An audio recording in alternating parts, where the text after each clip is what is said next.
Move on to item C1. C1 is resolution number 6315, establishing a fee subsidy and cost recovery policy. And we'll move on to that item. Thank you, Council. And I need the clicker, and AGP should have a presentation up for that. Thanks, Janine.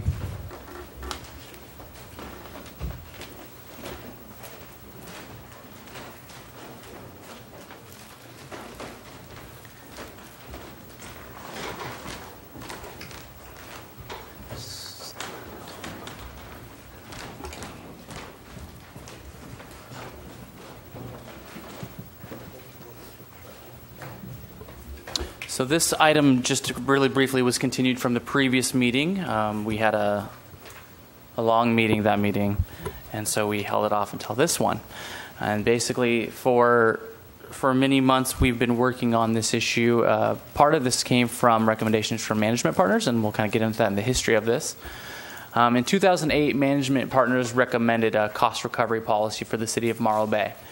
And in 2008 and forward, Recreation Services Department adopted cost recovery pyramid.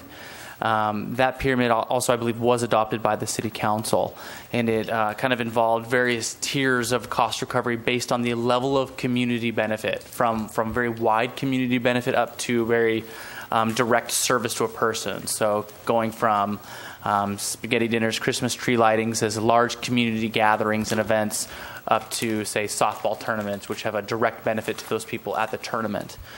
In 2015, management partners recommended a cost recovery policy for the city as a whole and applauded the recreation's cost recovery pyramid.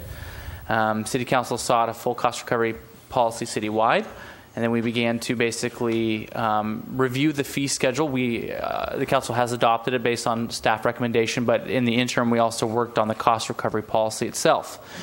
To that end, we reviewed costs and brought those to various advisory bodies. Of note, the Harbor Advisory Board and the Recreation Parks Commission looked at both of these based on staff review and recommendations. In terms of cost recovery considerations, I think this is important. Cost recovery is a balance between community benefit and community funds. So when we talk about cost recovery, sometimes we also talk about subsidy, and it's a little bit pejorative. Sometimes people consider that in the community kind of a pejorative, saying, well, we're subsidizing. No, it's community funding. So I think that's why we've gone to the kind of talking about cost recovery in general, because we don't want to be negative about these programs. Everything here is worthwhile. There's a reason why we provide it. The community's asked us to, and you've agreed to that. But we do have to obviously be responsible stewards of public funding. And so we work very hard to come up with a balance between the use of facilities, the use of programs, and what is that benefit, and then we try to balance that out. The more subsidy of fees means more taxpayer funds pay for the user fee, and more cost recovery means that users could be impacted for participation or even dissuaded. And I will say, just off the top of my head, we have seen facility uses actually go down over the last year, and facility fees were increased. So that's a little concerning. So we want to keep, as always, we will continue to review things and see ways we can tweak that, ensure we know we're actually competitive, but maybe that competitiveness doesn't fit for Morro Bay. So these are always ongoing discussions, and we're happy to have that annually. The recommendations for cost recovery, and you'll see this in the resolution, that in general, staff, having reviewed the various fees, determined that it was most appropriate to have no subsidy for the vast majority of fees, in particular for building permits and those types of fees. But when it came down to these types of fees that had large community benefit, or I think some interest groups that were supportive of a modification, that was where the discussion really landed. So for the Harbor Advisory Board, most fees, thanks to the work of Eric, we're already at 100% already. Two fees proposed for subsidization include the slip fee and the T-pier fee. The HAB recommended fees that cover approximately 84.85% and 85.67%. Staff reviewed that at the city manager level and kind of recommended kind of splitting the difference and making it a subsidy of 85%. The Recreation Parks Commission largely kept the pyramid, that cost recovery pyramid already adopted, unchanged. But in a nutshell, determined to move adult sports up, meaning we will recover more funds by it's an additional 10% level, and moved junior lifeguards down to a lower stack on the pyramid. And then also of note, the teen center, they moved down to basically large community benefit, the base of the pyramid, to where we basically intend to collect 0 to 10%. And quite frankly, we collect basically nothing on that right now. We collect about $2,500, I think at this point, annually for the snack bar. So it's basically just self-supporting. It's not revenue generating. Some folks would argue that the teen center itself generates some amount of revenue in the teen action center, in the volunteerism. We have quantified that in the past, but we've also used a volunteer number that's like at $25 an hour, and I don't think it's an appropriate way to quantify volunteer effort. So we're going to look at a better way to translate that in the future for what that means. It's clear community benefit. It's clear the Teen Action Center helps. And so the RPC's recommendation really came down to, their focus was, we recognize that we have a diverse community, but we really want to support children's programming and activities for youth, and thus the moving junior lifeguards to a lower rate. And that adults can pay their fair share. I actually heard that at the meeting when I reviewed the tape. So that is basically the recommendation. That's the last slide. You have the resolution in front of you. Great. Thank you for that staff report. And with that, any questions for staff? Seeing questions? John? Regarding the right page here, the subsidy for the harbor, the slip fee and T-pier fee being 85% of costs. I did read the background information, but Eric, could you maybe give me further insight into the rationale behind the need for that as a community benefit service, or something that has community benefit impact and should continue according to the outline that our deputy city manager gave us? Well, in terms of the exact number, 85%, this on? Coming up? Doesn't sound like it. Doesn't sound very good. Anybody there? There you go. There it is. Okay. Is that better? You need to tap it it needs to a get little it beating. In terms of the 85%, the numbers we landed on when we did this master fee look-see earlier in the year, and then adopted it in June or July. The 85% was just a number that kind of ended up being the number that, based on where it was and where we thought we could get it to. In terms of benefit, I think the city's got a long-standing policy, many policies and resolutions in support of the commercial fishing fleet over the years, and the number that it landed on, 85%, staff recommended, or at least realized it was a reasonable amount to land upon in terms of the benefit the commercial fishing fleet brings to the city. We do rent our slips out on a transient basis at a higher rate to non-commercial and commercial boats, and it is at a higher rate than the commercial fishermen pay that largely makes up the difference. So those two things combined made for an acceptable subsidy rate of approximately 85%. As Sam said, it's two different numbers that are kind of on either side of it, but 85 about splits the difference in the middle. So, yes. Yes, sir. If I could, I attended one of the Harbor Advisory Board meetings on this. I appreciate what Eric said. I'm not sure that, based on the initial meeting, that I would say that staff was encouraging or pushing an 85% recovery rate. We essentially went into that meeting with the idea that it was appropriate to recover most, if not all, city costs for most individual services. And the Harbor Advisory Board discussed that, and they determined that it was that our commercial fishermen, based on history, and deserved at some level of lower cost recovery than 100%. And so we brought the Harbor Advisory Board recommendation to you based on their recommendation. So there was no justification based upon financial need, economic downturn, decline, etc., that would be the rationale for a subsidy, quote unquote. Do you mind if I add to this? I mean, we did discuss this at a previous agendized item and heard the recommendation from the Harbor Advisory Board, as I recall, and some of these questions came forward. And to my recollection, the recommendation from the Harbor Advisory Board was that this 85% was an increase from what we have currently, and that we would be this would be revisited. I'm not sure if it was on an annual basis, but this would be revisited again, and this might be a good phased approach at 85% to get to 100% at some time. But I do recollect some of this conversation, and I just thought I'd share that as well, because we did hear this item once before with Harbor. Hopefully that's helpful.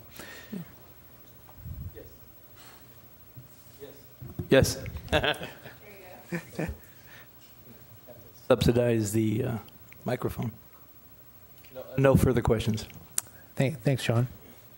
I wasn't trying to cut you off. I was just hoping that was responding to your question. Anybody else? Noah? Christine? No questions? With that, we'll open it for public comment. For anybody who'd like to speak to this item, public comment is open. Please come forward.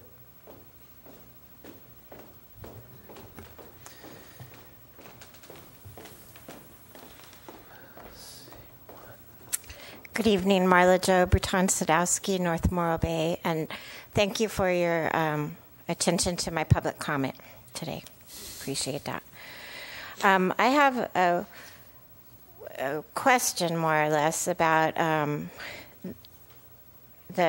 whether or not the city is subsidizing the water supply in the harbor on the docks. There's no meters out there, and I'm wondering, I think the harbor director wasn't in favor of putting water meters on the docks because they would be too expensive, and we're in a drought. So I'm wondering how the city looks at supplying free water, number one.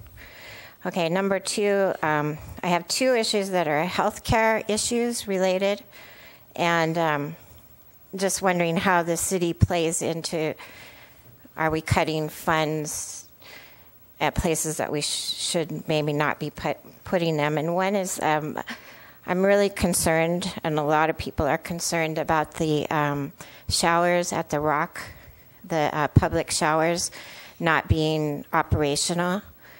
We have a sewage outfall plant right on the beach there where people surf and kids play and what have you. And it's pretty common procedure and just how it is at the beach with beachgoers is you get in the water and you rinse off. And I've heard of a couple cases of MRSA, and I haven't done any investigation on that, but it's a public health issue. And I think if we're supplying, we're bringing tourists, we're bringing people who live here, everybody down to enjoy our waters, that we should have a public shower available. Also, regarding the public restroom at the Rock, on heavy influx of tourists, when we have the big crowds and what have you, those bathrooms are in deplorable condition. They get just horrible. I mean, and I know the staff that works out there does the best they can, but I was wondering if the city could see their way to providing more frequent cleanings, like every hour or two when we have big events out there, because there's no way you can take a baby in there. I mean, it's horrible. It's horrible. So that's my comments. Thank you, Marlo. Anybody else for public comment? Seeing none, I'll close public comment and bring it back to council. Dave, would you like to respond to any of those? Sure, I'll respond to two and then turn over to Eric for how we work water on the piers and docks. So, interesting comment on showers at the Rock. As you know, we fairly recently turned off the showers, the free running and showers at the dock because of the drought. And we actually had a conversation earlier this week or late last week that's frankly more of a leadership issue than it is a water conservation issue. That those showers don't use that much water, and so I was going to have the staff do some analysis on how much water would we be using going through at the Rock showers if we turn those back on, and then make a decision on balancing the utility of having a place where our guests, tourists, locals can wash off against how much water is it really sort of costing us, not in financial terms, but in drought terms. So I intend to take a look at that. I too am very concerned about the condition of many of our public restrooms, especially the one right there on the waterfront, sort of near Tognazini's, and at the Rock. We've recently increased the cleaning of those during the high season to twice a day from once a day. And as we've talked a little bit with council before, this is a resource issue, and so we are cleaning them as much as we can with the resources that we've budgeted for, and should we want to increase the amount of cleaning, we can do that, and we'll have to get the resources, the money, from somewhere else, and that's a service that we'll have to cut back a little bit somewhere else. So that's something I hope to walk us through in a little more detail in the next budgeting process, especially before the next summer season from May to October of next year. But we have doubled the number of cleanings of the restrooms in the last month and a half.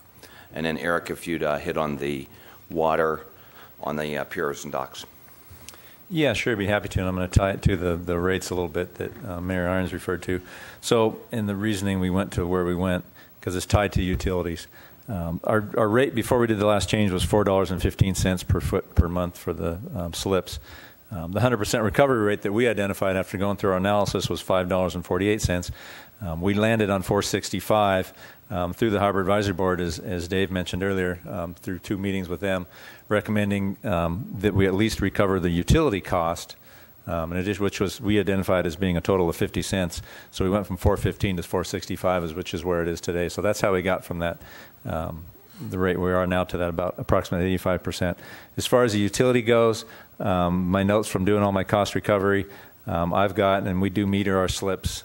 True, we do not charge for our water usage or our electrical usage. Right now, my estimate, at least when I did it earlier in the year, the estimate of water usage was $11 per foot per month. So if you had a 50-foot boat, that would translate to about $5.50 per month of water costs that we see to provide to that boat use or so.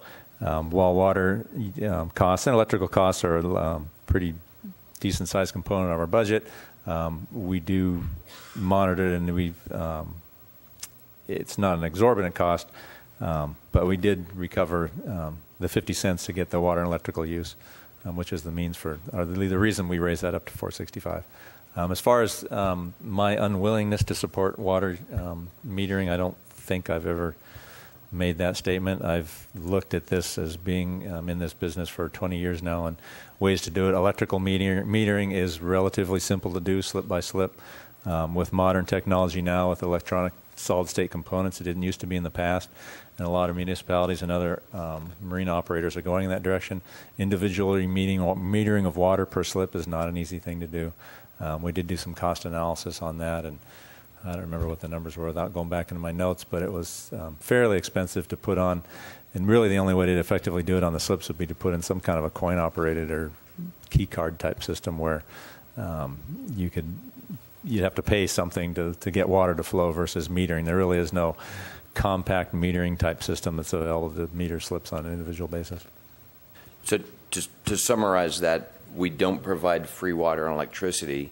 we calculated the costs for the water and electricity consumed and added that into the base rate on the slips and fees. And we did that during this process that we went through the last several months. And we, as Eric said, we did look at, and we should continue to look at, individual metering. But we were not prepared to do the capital outlay of putting in individual meters for electric and water at this time based on the cost recovery time period. It is a balance that we need to look at, because right now there's nothing to prevent somebody from wasting water or wasting electricity, but in fact we are recovering the cost of that through the actual per foot rates on both of those, on the slips and piers. Any further questions? Discussion? Christine, discussion? Sure, yes. That was great to get all that extra information. I appreciate that when public comment leads to more information for all of us, so I think it's good to hear all that.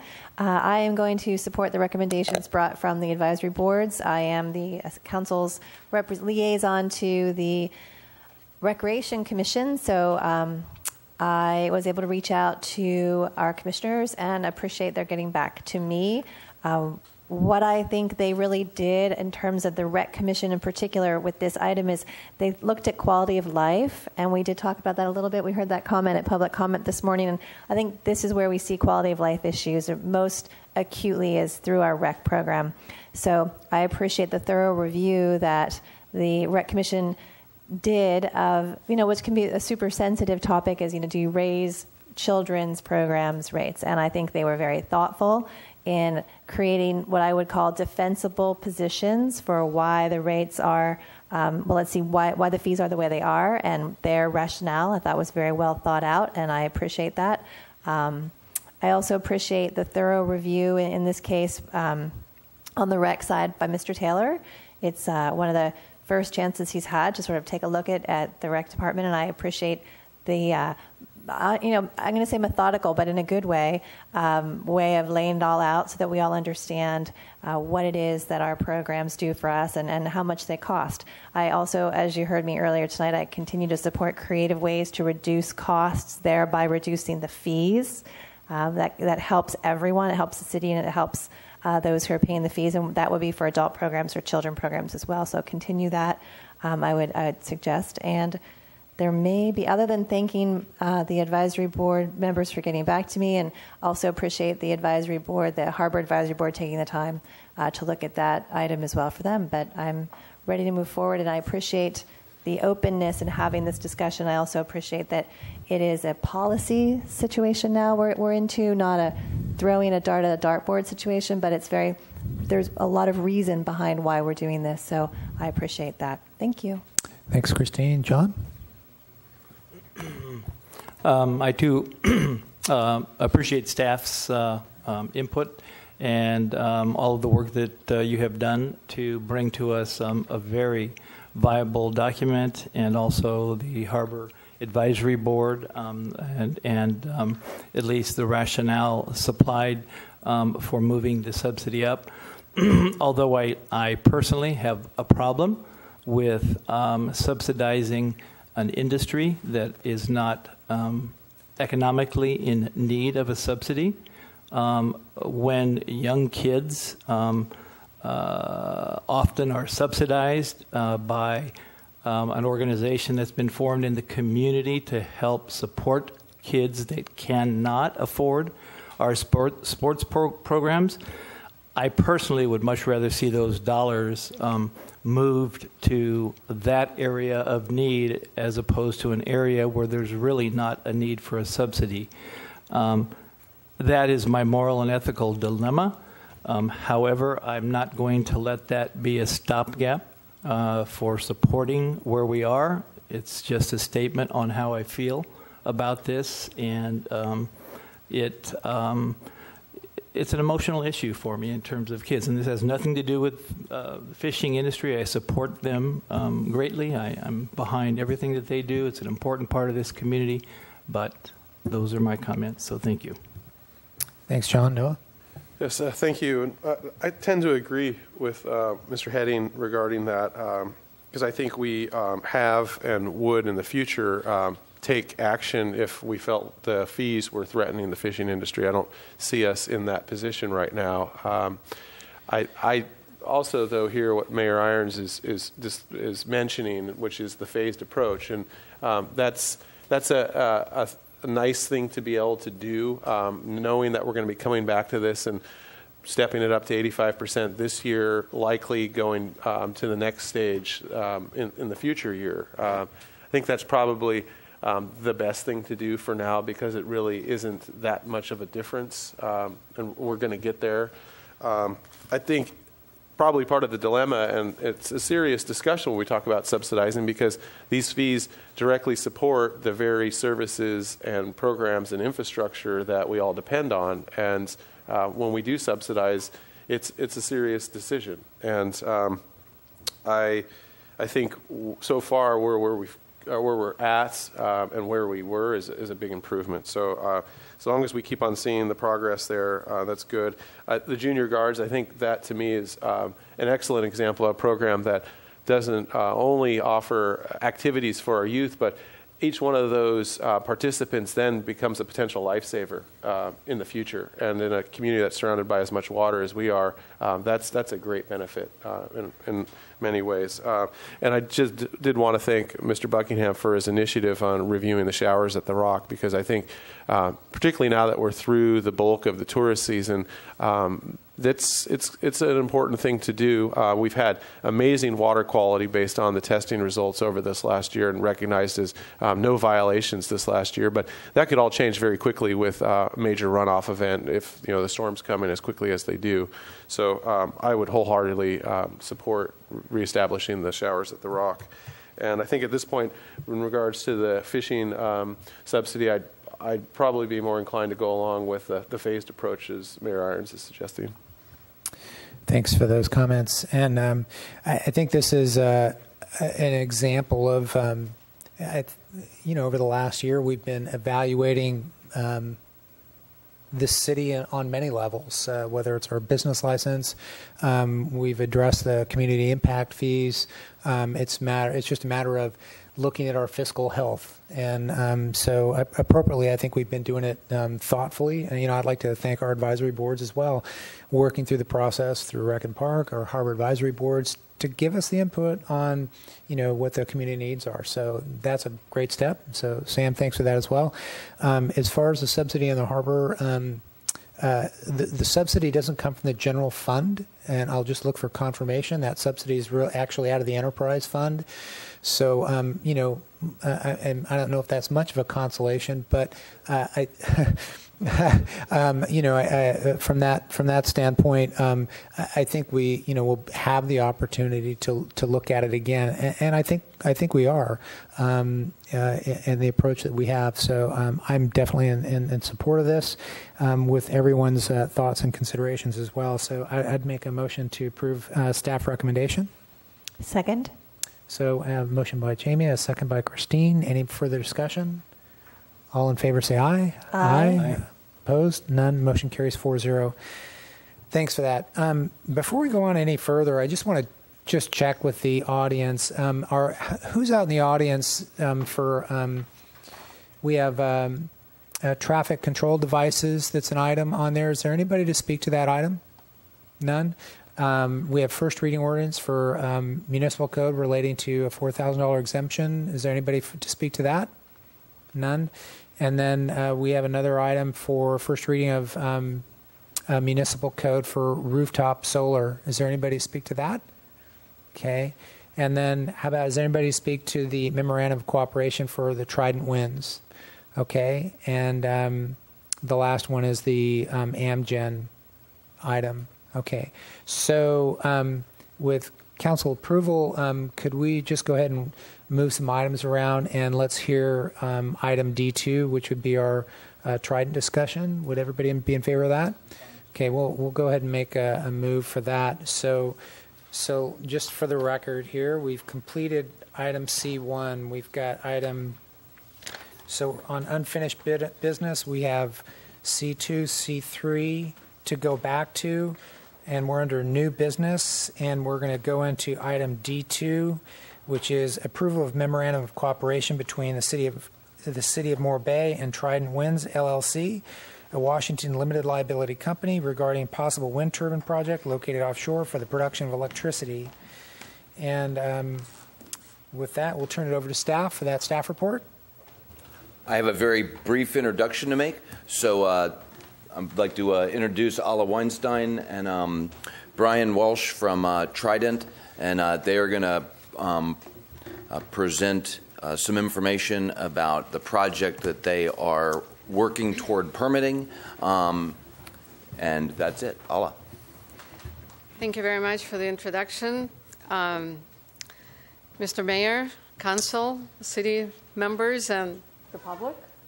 It's a great pleasure to be here and to present to you our proposed project, which we called Morro Bay Offshore. The project is planned to install 1,000 megawatts or 1 gigawatt of offshore wind off the coast of Morro Bay, about 15 miles offshore and further out. Why are we doing what we're doing? Well, we looked at the three people that combine or made Trident to be a Trident come from different experience with different backgrounds. I myself participated in a company that developed floating offshore wind technology that made consideration of offshore wind possible in California because the water depth is such that fixed foundations, which is the normal technology used in Europe, cannot be done, cannot be installed here. So what we're proposing is to look at the technology and to look at the project that can be beneficial to the city, beneficial to the environment, beneficial to the state of California, beneficial to all of us because it moves energy generation from the use of fossil fuel to the renewable energy. These are the three people that founded the Trident. We bring all the elements of the project development together. I participated in the installation of offshore wind prototype in Portugal because the U.S. was not ready for that. Eric Markel, being CFO of utility, has worked at the New York NYSERDA, which is the R&D organization, and Brian Walsh, who is sitting here, has done a lot of work on strategic planning for projects and for utilities and other companies. So we bring all the elements that it takes to develop a project. And it is about timing. You know, timing is everything, right? So there are forces that are converging in the next 5 to 10 years that comprise the fact that if we do things today, then by the time we come to about 2025, when the market matures in California, we'll actually have a project that's going to be able to supply energy to the state of California. The city of Morro Bay has a plant, and we heard a lot about the plant today. But with the plant comes a grid connection. So we needed grid connection. We needed regulatory environment that created the market. We needed technology that would allow installation in deep water. And we also needed permitting regime that would have allowed us to put things in federal waters because the state of California only controls 3 miles. We would be 50 miles out, and that's federal waters. All those three elements are now coming together and allow us to start a project that 5 years ago would not be possible to even conceive because not all the elements were in place. Also, doing market analysis, we realized, and you probably heard about the bill called SB 350 that was passed on the 12th of September that would now require utilities to purchase 50% of its generation from renewable energy sources by 2030. Well, that's a lot of energy that would be required. It's almost, 30 or 60 gigawatts of installed capacity that will have to be added that doesn't exist today, and transmission lines will have to be built that don't exist today, where we can provide an opportunity to bring power to demand centers from offshore that require less infrastructure needs or construction. So the demand we see is there. there is capacity, transmission lines, and grid connection that's available, and now there is technology that makes it possible to install. There's a lot of experience in Europe, not in the United States, in offshore wind. Granted that all of it is fixed foundations. In other words, the turbines are sitting on the ocean floor.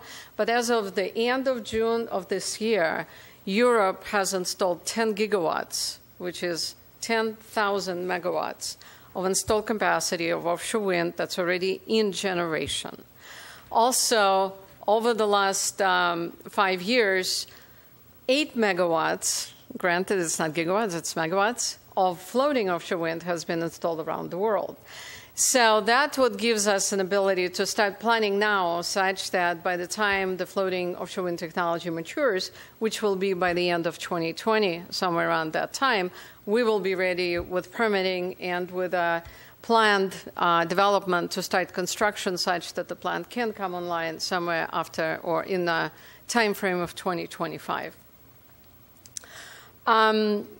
Floating offshore wind provides significant benefits, actually, compared to fixed offshore wind. Because it is floating and because it's moored to the ocean floor, the environmental impacts are greatly reduced. We're talking about very large turbines. We're talking about turbines in the 8 to 10 megawatt range. They're big. They also move slower, but they are also sitting further up from the ocean floor, providing for the reduced benefit to the marine life. Providing for the reduced impact to the marine life. Also going further offshore, we're getting into the area where the biodiversity is reduced. Because there is less sunlight in the water, there is less fish at the top of the water, and so there is less birds flying there. There is actually known only one bird that flies that far out, and that's short-tailed albatross, and they fly very low to the ocean, and so they come below the tip of the blade of the turbine. So from all the studies that were done by the demonstration project in Oregon called WindFloat Pacific, it appears that floating offshore wind will be providing minimal impacts to the environment, which is significant because we can derive renewable energy with a minimal impact to the humans and the marine environment. And also, it is something that if you stand in Morro Beach on shore, you will never see, because the horizon for the human being standing on shore is about 15 miles out. So it will be beyond the horizon. There is another advantage of floating offshore wind. All the structures are built onshore, and they are towed out, completely assembled, and installed in the ocean. Just to give you an idea what they look like, this is a WindFloat, one of the 4 installed devices. It's installed in Portugal.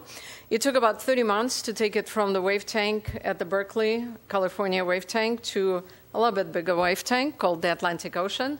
I sometimes joke that this was the first U.S. offshore wind installation. It just happens to be 3,000 miles offshore, not 15 miles offshore, in territorial waters of Portugal, because it was done by a U.S. company. It is U.S. technology, but it was built locally. Because structures of this size, you're going to build as close to the installation site as possible. Just to give you an idea how it was done, here is a short video.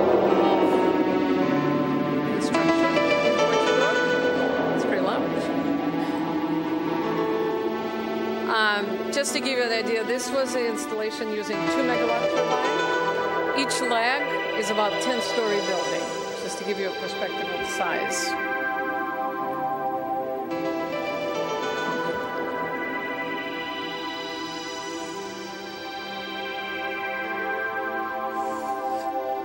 As you can see, the turbine was assembled onshore. If you look at the installation of the fixed foundations offshore wind, you will see that all construction is done offshore. So by doing things onshore, we reduce the cost, we reduce the environmental impacts, we reduce weather windows. In other words, we can install in just about any weather.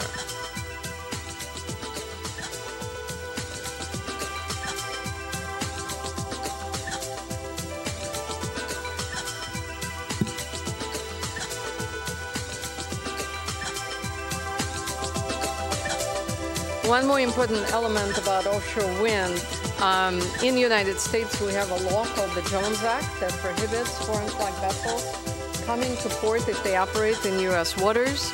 And the vessels that would be required for installation, floating offshore wind, are small anchor handling vessels that are readily available in U.S. So we're not going to run into that prohibiting factor of getting the correct vessels for the installation. This device is installed only 2 miles offshore, so you can see the shoreline. What we're proposing to do is going to be much further offshore, and it's going to be a much bigger device because this is 2 megawatts, and we're looking at 8 to 10 megawatts per unit. So what are we proposing? Well, we looked at the California wind resource map. This is, I think this is it, yeah. So the colors on this map, the darker the color, the better the wind resource. And you would naturally think that going into Northern California would be a better location. Well, not necessarily so, because the winds are generated by storms, and they are only there when the storms are there. And so when the storms happen, you normally will not be generating any power because you will be, the speeds are going to be too high. So really going into the Central California, which is right around here, right? Oops, there we go, is better. And we've done analysis of the wind resource in Morro Bay, and we can see that we can reach capacity factors or availability of wind of over 4,000 hours per year, which is greater than 50%. So what we're looking at is this area right here, somewhere out here. And the reason why I'm saying somewhere out here is because we have not yet had discussion with fishermen, which we would like to participate with us in defining exactly the location where the installation could be. But we're looking at about 15 miles straight west of Point Estero. And if you come to Morro Bay, it's going to be more like 20 miles, which means that you will never see the turbines at all. But what's important is these numbers. The wind is going to be fairly consistent, about 7.5 meters per second, greater than 50% availability, which means that we can get capacity factor in 50-60% range, which has been already demonstrated in Portugal. That happens to be about the same wind regime and about the same quantity of storms. What's interesting also is the water depth. We go to about 1,500 feet, 15,000 feet rather, water depth. That's a very deep water and very, very close to shore. And so it's really this type of technologies that even allow us to think about installations of that sort, because they use regular anchors and they use mooring chains. So it's no different than you would moor a boat, literally, except here you have 3 anchors rather than 1, which you would normally have on a boat. Visual impacts, as I mentioned, if you would stand on shore, your horizon would be about 15 miles out. You're not going to see these devices. Because it's going to be at the angle to Morro Bay Beach, you will definitely not see them because they're going to be more like 20 miles offshore. And as we go further out, it's going to become less and less visible. Granted, if you will be in the Hearst Castle, you'll see it. Because the Hearst Castle is about 1,600 feet elevation, and thus your horizon is going to be about 40 miles out. So yes, there are impacts if you will be on cliffs. Point Estero, and I did drive around there, you can't even get to it, so there is really no population per se. If you're going to be on Point Estero, then you probably will see it about 20, 25 miles out. But again, there is really no population that lives there. If you, through the permitting regime, we'll be assessing everything. We'll be assessing impact on birds, impact on mammals, impact on humans, impact visual, non-visual, all the impacts. And at the end, we'll come to the conclusion whether an installation of that sort does or doesn't make sense based on its negative and positive impacts. National Renewable Energy Lab, called NREL, has an outline of a lot of information, including technological advances and how to develop projects. So they define these phases of project development that we'll have to go through. We're right now at phase 1, planning. And so looking at the schedule that it may take us to get through the project, we're probably looking at about 7 to 10 year overall time horizon before the project can be installed. Permitting alone will probably take about 5 years. We will be permitting with the Bureau of Ocean Management, which is under the Department of Interior. Bureau of Ocean Management has a very detailed prescribed process that we have to go through. The process starts with the submittal of the non-solicited lease application, which we plan to do at the end of the year, beginning of next year.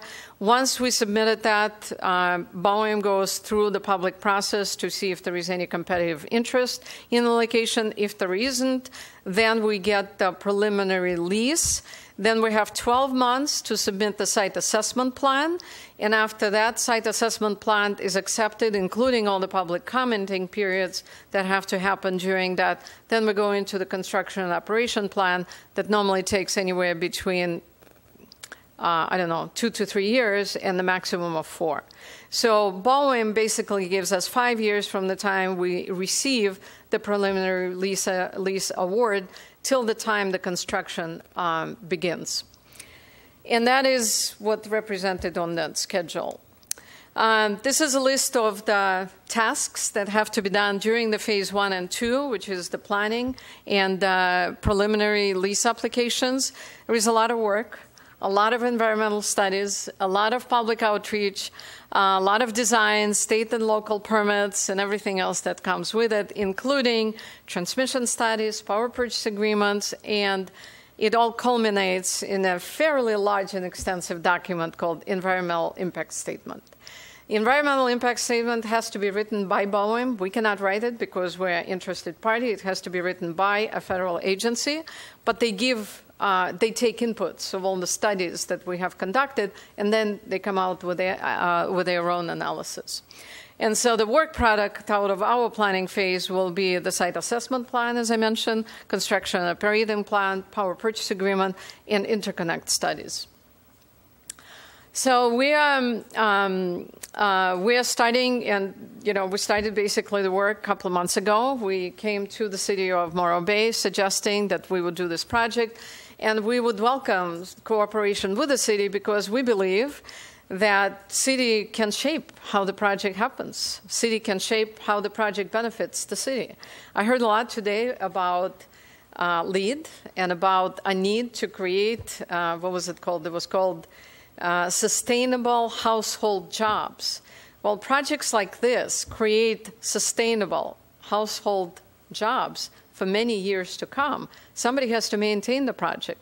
You have wonderful capabilities like a port, harbor, where a lot of the activities and maintaining the structure of that nature can happen, where monitoring of performance of the structure can happen, where cooperation with Cal Poly can literally mushroom into a great educational experience, and where other spin-offs can come in the future.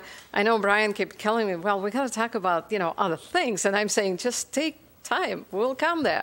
But there is a lot of opportunities. There is opportunities for desalinization. There's opportunities for energy storage. There's opportunities, I can't even list them all. There is a lot of opportunities once you start, and what we're really proposing is to do step 1, which is energy generation for the market that's going to mature in the state of California around 2025 timeframe.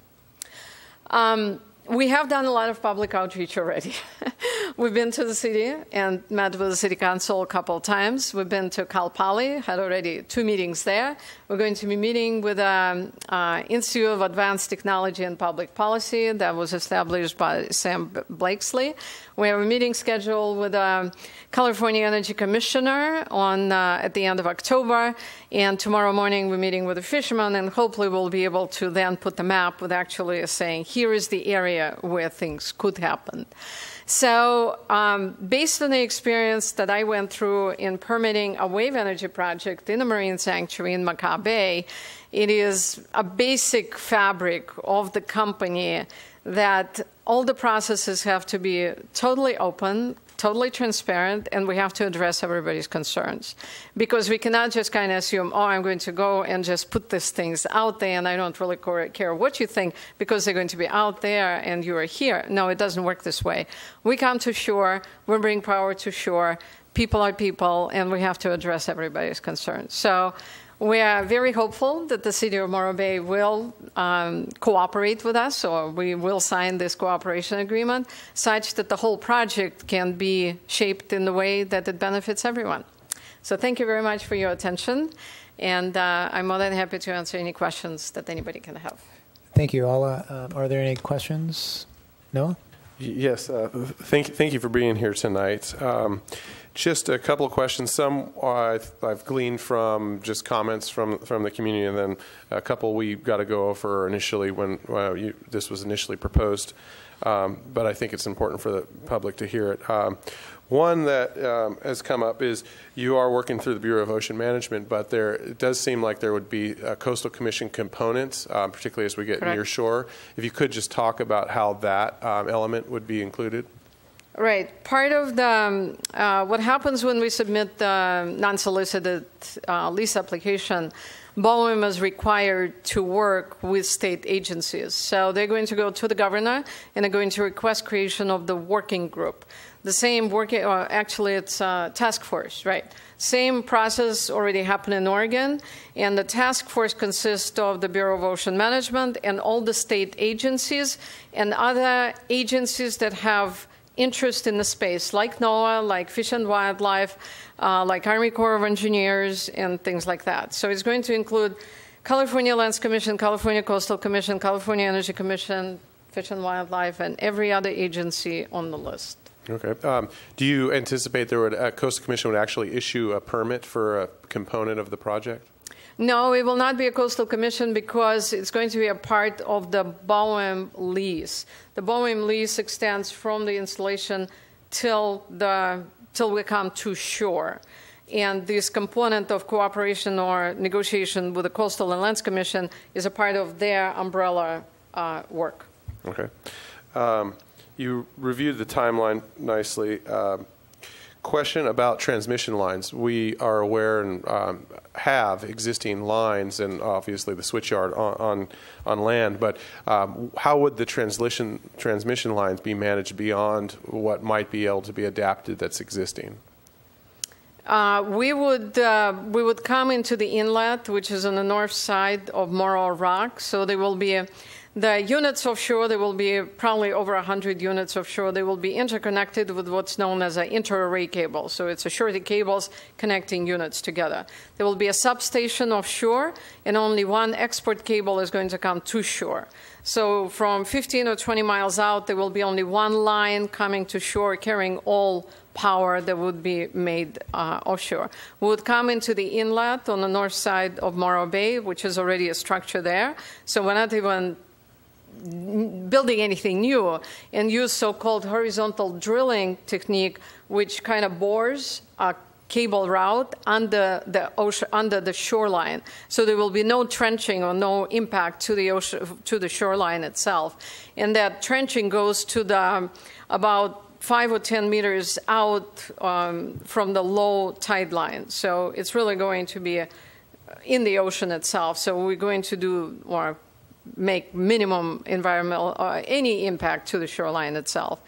Then the tunnel that already exists will allow us to come to the transmission line. And the question that kind of hanging out there, and some of the comments that I heard today, yes, communication with Dynegy been somewhat difficult, if non-existent, literally. And so we don't know how we can cross this bridge yet, knowing that the substation belongs to PG&E, the grid connection today belongs to Dynegy. They are in the queue and they have submitted the repowering of that grid connection with a Cal ISO, and they're into the 36-month process. They're already about 22 months. So we'll have to kind of see how things evolve, but there are time elements that Dynegy has to adhere to, and there are 3 years on the ISO side, and there are also 3 years on a FERC preliminary permit that they received for the wave energy installation. Now, I know people say, yeah, but there is already an application for the use of that connection using the wave energy. I will be probably the first one to be very skeptical on the timing and whether the wave energy will happen in that size and that fast, because it's not commercially ready. And for you to put 600 or a couple hundred megawatts of any type of technology requires significant amount of work to demonstrate its viability, commercial ability, and ability to finance. And so, yes, there are two parallel processes that are happening. When they're going to happen and how we're going to happen, we'll only see with time. And we will see that maybe the offshore wind project will get somebody's attention to realize that this is something that can happen in time when all these permitting and all those constraints can happen. Okay. Question about the hearings that we anticipate. This is the first of what will be a line of local efforts to get information out there so people are aware, but the Bureau of Ocean Management hearings, how much of a chance is there, and how can we try to work towards local hearings for those? We will be holding local hearings, and we're already planning with the city manager a public hearing at the beginning of December. We are obligated to do certain public hearings. What BOEM does, they come to town, literally. They make announcement through the Federal Register, they make announcement through public papers, and they come to town because they are required to do it. So there is a lot of, the public commenting period is significant and very extensive. And a similar project has been permitted, except small, about 16 megawatts in Oregon. And so if you want to see all the public outreach and all the public meetings that took place for that project, we can probably provide that information if that would be helpful. Okay. Thank you. Last quick question. We obviously are sensitive to energy facilities being abandoned or vacated and left with us to view and try to work around. One of the questions I've heard people say is what sort of agreements are in place to ensure, say, the permits are achieved and there is an installation. What sort of safeguards are there to keep the company on the hook for management and removal in the case that they cease generation? I believe there is a requirement for decommissioning. So part of your project financing and project plan includes requirement for decommissioning. The benefit, again, of floating offshore wind, because they're using anchors, it's very easy to remove them and to recycle and decommission. But the plant ownership stays with the company that develops it, that runs it and operates it. You can't just kind of leave it and vanish. That's not possible by the laws that exist, by the regulations of BOEM that manages all the leases that they issue. And so I hear what you're asking, but I haven't seen in the experience that this was possible, at least when you're dealing with offshore installations, because there is a requirement to remove them. If you leave, you better take your equipment with you. Okay. Thank you. Thanks, Noah. John? Thanks so much for being here tonight again. Good to see you again. Thank you. Would it be your intent to actually construct the units here locally in the area? It is a very difficult question to answer because of the capabilities that would be required to build the units. Now, you can think about it this way. Building units is a one-time event, okay? Because you build them and that's it. What's more, I think, interesting is what you do for the next 25 years. Because it's the jobs come with the maintenance of the facility like that is really what you want to keep local. And those jobs will be local. So in my mind, the installation of the building needs to happen as cheaply as possible because it triggers the cost of energy. But the jobs that stay for the long time that can give you this sustainable household jobs is the one that you want to keep in the city. And those are the jobs that can be kept there because somebody has to maintain, somebody has to monitor. All these things that you have to do for the next 25, 30 years can certainly be here. Great, thank you. I totally understand that. And just quickly discussing your lack of ability to penetrate Dynegy and have any meaningful discussion and dialogue, which is a recurring theme. what is your plan or your company's plan to do that? And what are, in your estimate, the possibilities of that happening soon? Well, I think that's a part of, that maybe us in the city, as a part of this cooperation agreement, we need to kind of put our heads, combine heads together and try to figure out the way to get Dynergy to come to the table and be able to talk openly.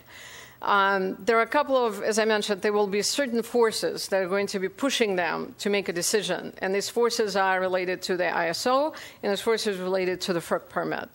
So I think once we move forward, I think we will have to have a meeting to say what chances or what strings are there to be, or what forces can be applied on Dynergy to kind of get them to the table. I don't have the answer right now.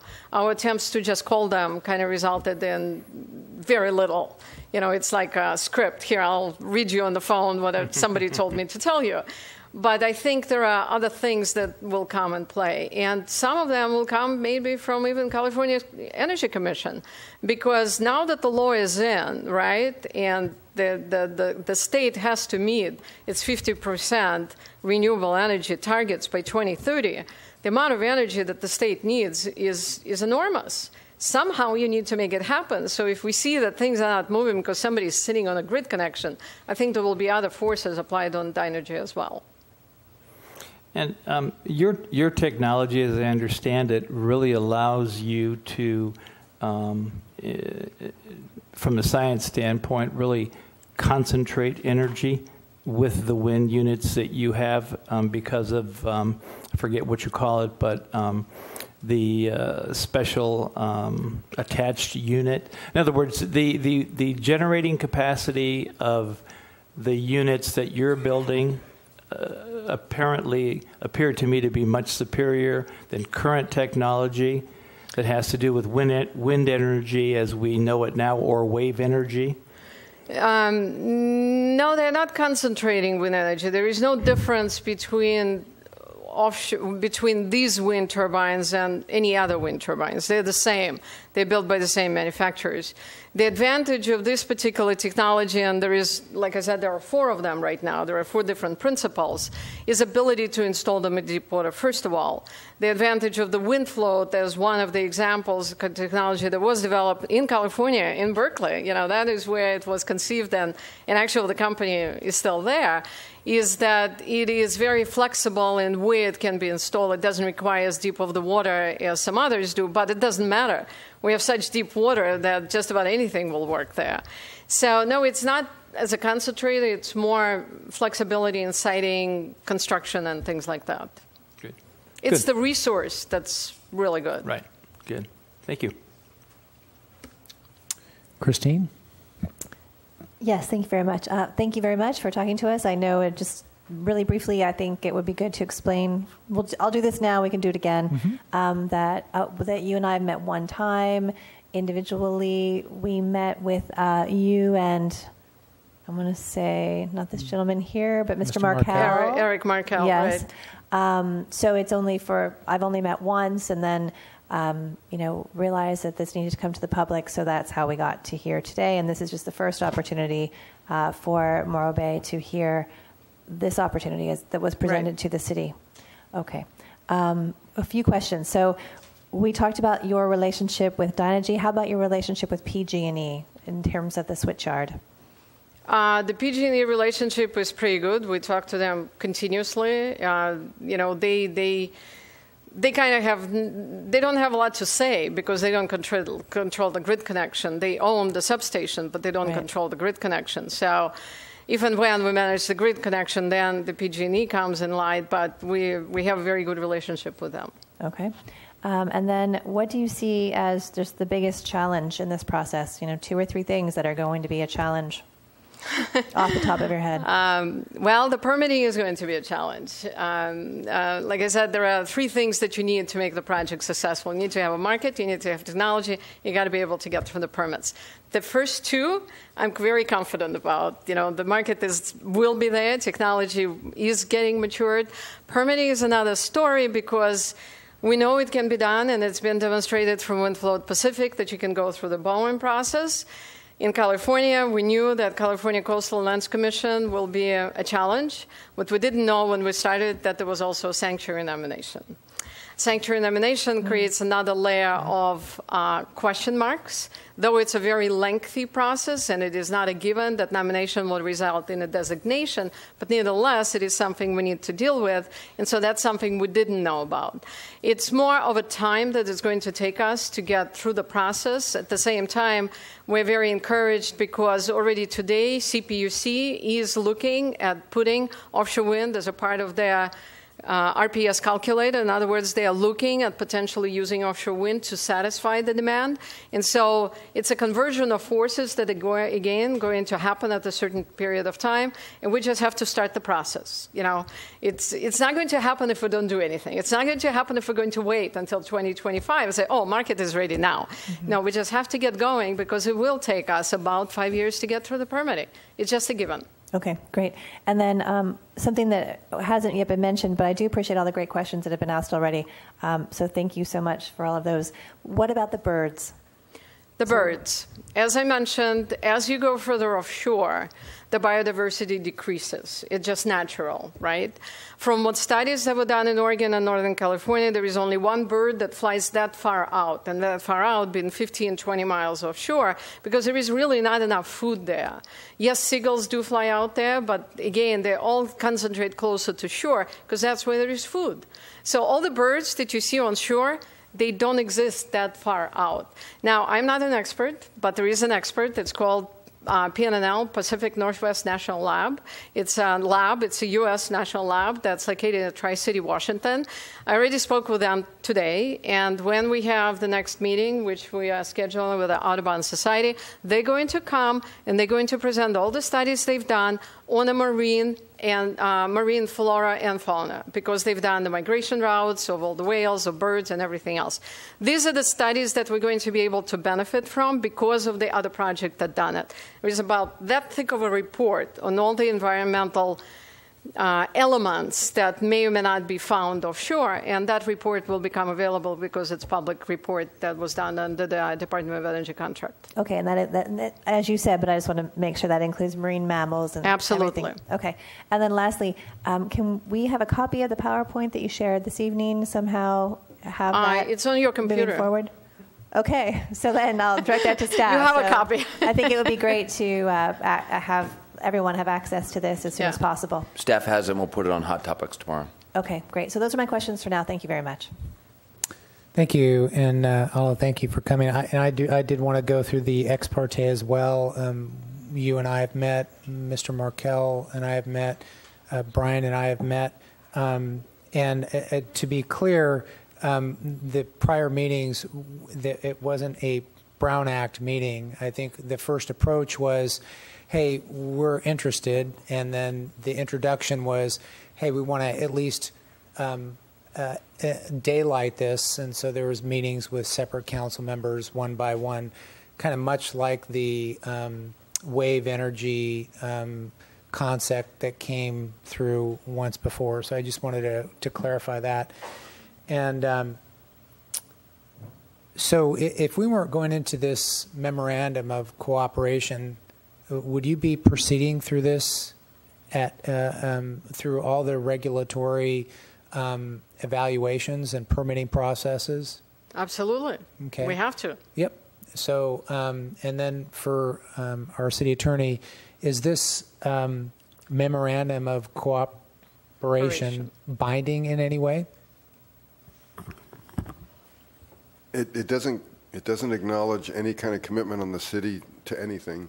It basically says you'll cooperate in exploring the possibility of this thing happening.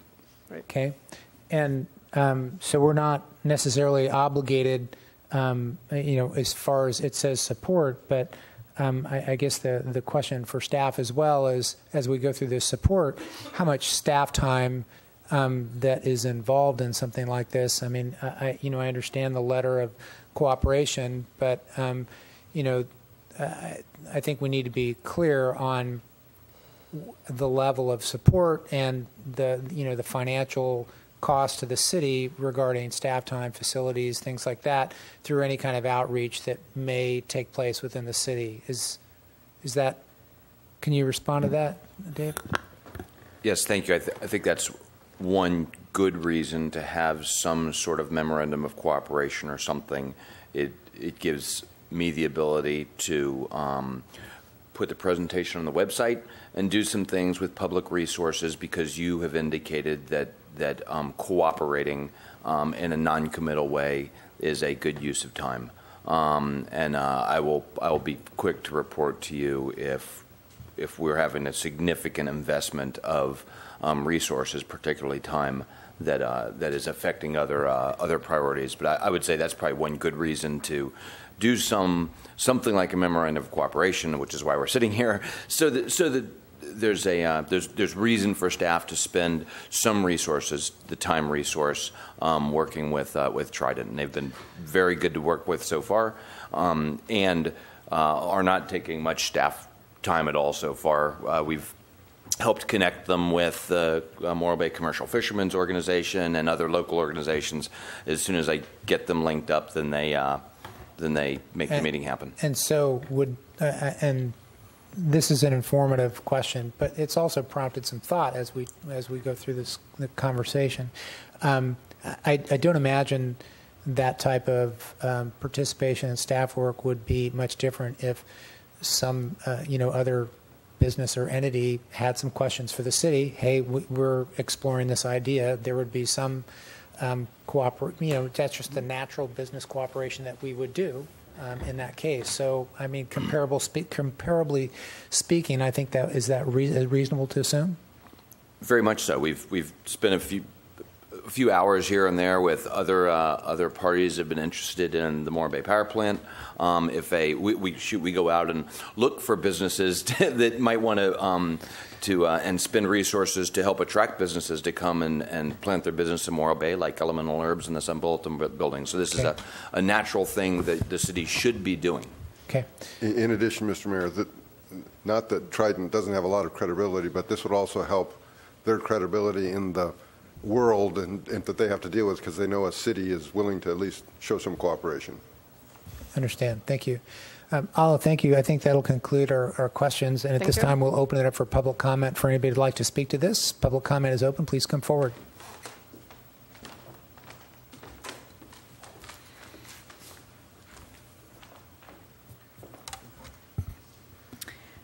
Good evening, Morro Bay City Council. I am Rosalie Valvo. Oh, excuse me. I'm Rosalie Valvo of Morro Bay, and tonight I'm speaking for Morro Coast Audubon Society. Morro Coast Audubon supports all forms of renewable energy to reduce greenhouse gas emissions. 317 species of birds in the U.S. are at risk of losing their breeding or wintering ranges due to climate change, according to a 2014 Audubon report. But wind energy needs to be sited properly to avoid, minimize, and mitigate effectively for the impacts on birds, these impacts being the greatest side effects of wind energy. Since this is the first offshore wind energy project proposed in California, it will set a precedent for any that follow. We, Morro Coast Audubon and Audubon California, are looking forward to an early meeting with Trident to discuss the proposal and the project design to address our concerns and to plan a project with the best science for our birds, especially the seabirds and migratory birds in Morro Bay, an Audubon important bird area, and an international conservation program. Early adoption of these considerations will keep financial and design commitments from becoming obstacles rather than opportunities. But after talking to them and listening to their presentation, I believe that they're already on the right track. Thank you. Thank you, Rosalie. Public comment is open. For those who'd like to speak, please come forward.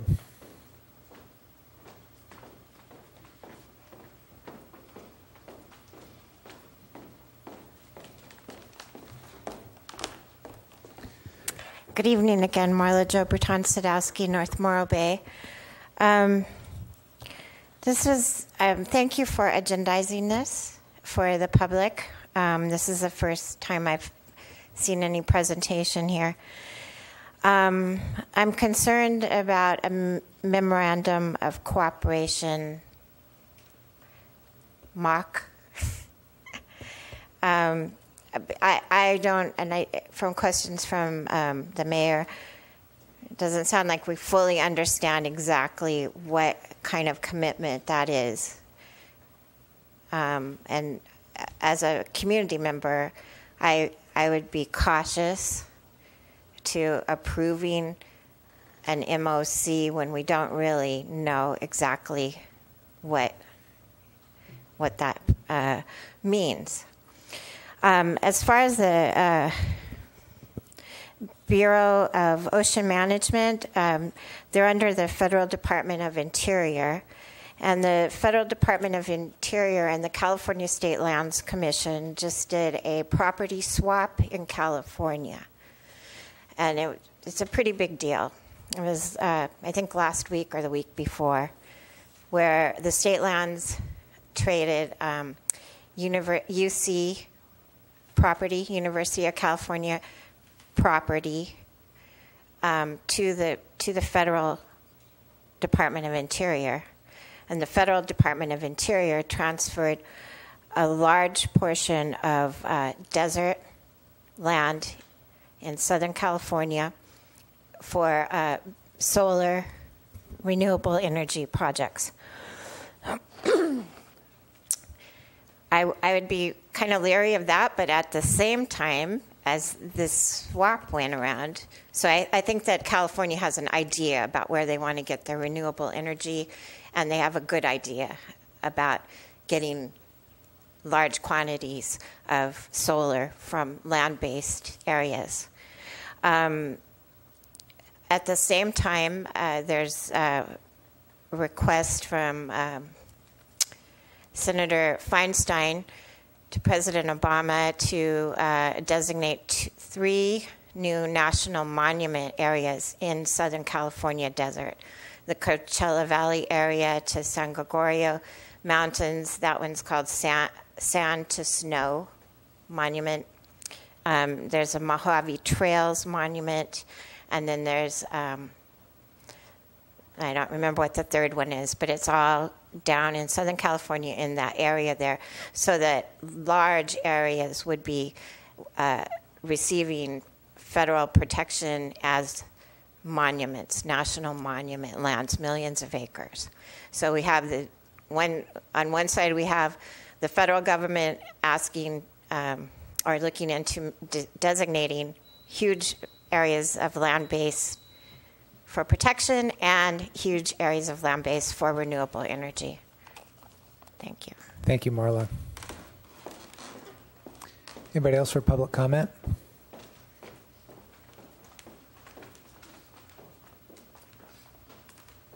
Betty Winholtz, I think the city attorney nailed it, that this is really an advantage for the company to say that the city is cooperating and on their side. I don't see an advantage to the city.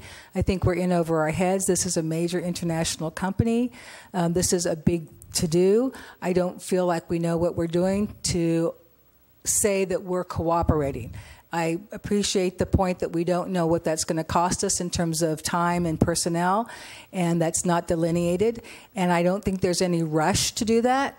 So if you want to come back after some research, after it's gone to planning, after it's gone to public works, after you've got some more information, maybe at that point, but I think it's premature. Thank you. Anybody else for public comment? Seeing none, I'll close public comment and bring it back to council. I'll start off with some comments. Joe, did you want to respond? I would just like to make sure that we acknowledge that the agreement specifically says that if at any time the city determines that what Trident wants to do is not reasonable or is not in the public interest, you can tear this up. So your flexibility to not be involved in this agreement if you do choose to approve it is very broad, and on page 3 of the agreement, what it's saying the city is acknowledging they'll cooperate with is to explore this possibility, to work with Trident in providing some input on their permitting process. That's basically what this says. Okay, thanks, Joe. Appreciate the clarification and comments. And interesting, Marlo had some comments earlier today about the acoustic testing and how that came about. And obviously, that was the first we heard of it, right? So we were able to respond to that. And the reason I bring that up is because, we were council and the city was approached by this, and we brought this to the public. We agendized it. We brought it out just as you identified. And, I think there's many different levels to take this. As a memorandum of cooperation, I found it very, very intriguing that this, we would consider this. And in fact, if we look at the contract, that's what it's saying we are considering 1, 2, 3 different items here, which, I can read for the record, but I think many of you have already read in the contract. I think it's an interesting opportunity we're exploring and we're considering. But what we're also doing is we're taking the first step to introduce this. I think one of my earlier questions was if we weren't entering into this letter of cooperation, what would they be doing? They would be moving ahead at permitting. What this does is it was agendized to the public, so everyone out there is aware this company is within our city and looking at what they're interested in doing. And something else that's there, it says, hey, here's everything for us to look at and consider and how we want to cooperate, what they would like to do and what our responsibilities may be, and with no financial obligation. But I think it's too bad we didn't have a memorandum of cooperation with Cayucas 3 years ago when we started a process there. Maybe we would have had we would have identified some specifics, much like this. So I think it's very intriguing, and I'm in support of moving ahead with this memorandum of cooperation. And through all the aspects of the exploration and the evaluations that will take place, those are going to take place regardless of this memorandum of cooperation. But it does enlighten us in some specifics in what Trident wants to do, and basically says, hey, these are what we're going to do, and we're going to keep you informed along the way. So that's pretty exciting. That's a great way to start a relationship in that way. So from that standpoint, I'm in support of it. And to my questions on whether or not I understood the contract, when I was asking Mr. Pannoni about just referencing what our obligations were to this, that was a point of clarification. We are not obligated, and we can void any letter of cooperation at a noticed meeting with the rest of council. But I think it's a great way to introduce this to our public and engage everybody's participation in this. So I'm supportive of it, and hopefully any future endeavors where there's something like this that would come on, that other companies might want to open up to a memorandum of cooperation on such a large endeavor as well. It just opens up the table for dialogue and opens it up for the community to know what's going on. So those are my remarks. And Christine, anything? I'm just making a note. Okay. So for me, I would just like to start by making a few observations that probably aren't really that, they're probably not that introspective. I'm sure that most people out there have probably thought about this too. And that is, it's very likely for Morro Bay, sitting in our location where we are on the coast, and with wave, water, and wind resources, combined with the location of our switchyard, add on to that an energy generating facility that's just permanently shut down for the rest of our lives at this point, from what we can tell. So it doesn't. You don't have to add that up with too much complexity to figure out that we were going to be a target or a likely candidate for renewable energy. It's just going to happen. Other projects that we've heard about are solar storage. That's something else that's been talked about. We have on that the current Morro Bay Power Plant property. So it isn't very surprising that this has come forward to the city of Morro Bay in the way that it has. We have had already, and many of you will recall, that we did already deal with one renewable energy company. Sometimes I forget to talk to you guys. I'm sorry. I end up talking to the audience. Anyhow, apologies. We did already go through a renewable option with G-Wave and talked about what that would be like here, and that would be wave energy. So this is actually the second one we've seen in about the space of a year or so. So I think it's not that surprising that it's come forward to us, given those location specifics that I mentioned. I think on top of it, the state law that's just been passed, 50% of our energy will come from renewables. That's an enormous amount of energy. And as we've seen with things like CEQA and other state laws and certain kinds of state regulation, that I don't think that's going not to be pursued. So there is definitely motion toward renewables. In the idea of solar, we talk a lot. I will tell you that there are large solar farms, you all know this, in our county, and my position on the Economic Vitality Corporation, we hear many reports from the solar companies and completing the project they have, and then they're doing smaller projects now in our county and in northern Santa Barbara County. And while those are definitely projects that are happening, and we'll see more of them, there is a legitimate storage concern right now with solar. So, of course, then you also hear about other types of the power wall or whatever it is that Mr. Musk has developed. But at any point, we're going to hear a lot about this. We live in California, and we live on a place in a place that has wind and wave resources. So I think that I wasn't that surprised to hear that we were being approached. I think that we do want to remember that the G-Wave project, the wave energy project that was in cooperation at some point with Dynegy, they have never asked us for this type of outreach. Matter of fact, they came and did outreach that was really not very public at all, even though it was encouraged. Just as we met with Trident, we also met with G-Wave.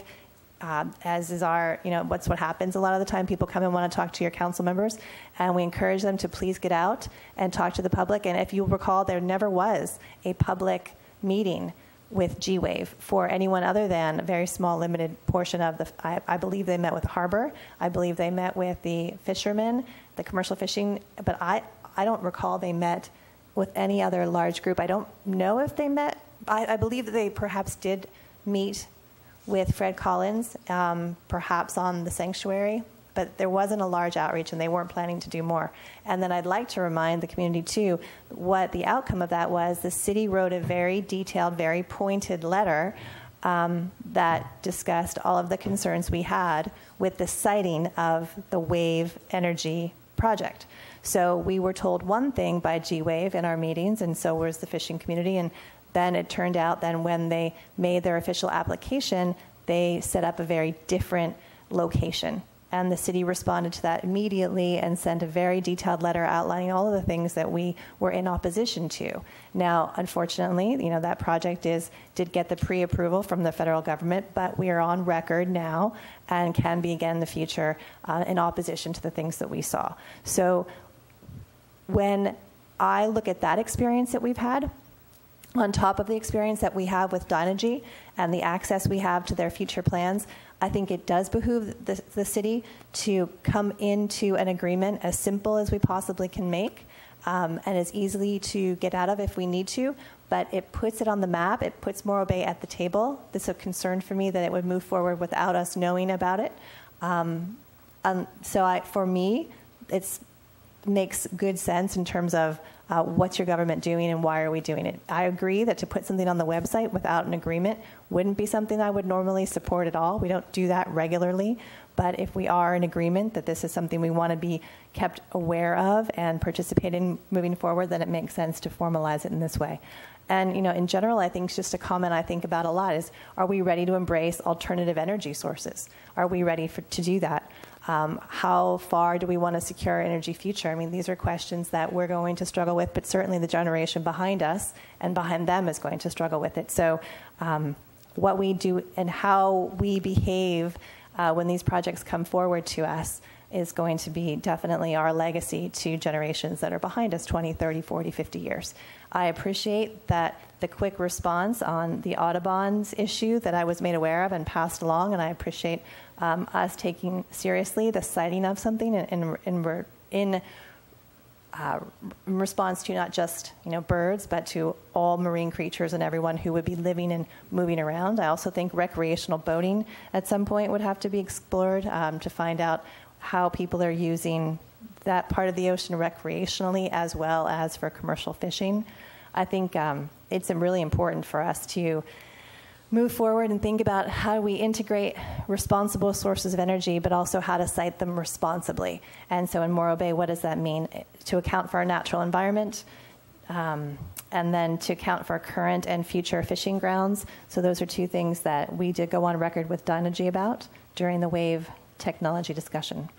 So I think that we took it seriously. We'll take this seriously too, but I don't like surprises any more than anyone else. And it was an unpleasant surprise earlier this evening to hear about another company coming in and doing something in our waterways that we were completely unaware of. So it's not good to be surprised by those kinds of things. And if anything, I believe that the memorandum of cooperation protects us from those kinds of unpleasant surprises. I do think there also are benefits to fully exploring a project like this. And I certainly don't know enough about it to say what they specifically are today, but I certainly know enough not to turn my back on it at this point. I want to be at the table, and I want Morro Bay to be there too, and I want all of our stakeholders, constituents, to know what's happening. I want more public more public input, and we're definitely headed that way. So just a quick review of my notes. And I'm feeling that for those reasons I outlined, I feel confident that the city is taking the right step in transparency and in setting ourselves up for what could be a potential benefit. But if it turns out that it's not, then we're not obligated to move forward. But the process will move forward without us one way or another, and I'd rather have Morro Bay be at the table. Thank you. Thanks, Christine. John? Thank you. I would agree with literally everything that Christine has brought out. Several observations, a couple in response to public comment, which I think are important to address. One, with regard to memorandum of cooperation, thank you, Mr. Pannoni, for explaining that. That was specifically requested by Marla, and you very appropriately outlined what that meant, and I hope that brought some clarity to you. Secondarily, I think Ms. Weinholz has a very good point as we move forward with this, and I am in support of this, by the way. We should measure and monitor the utilization of our own internal resources on this project. We have a tremendous number of goals, and we have a tremendous number of initiatives that we're involved in. And so I would be,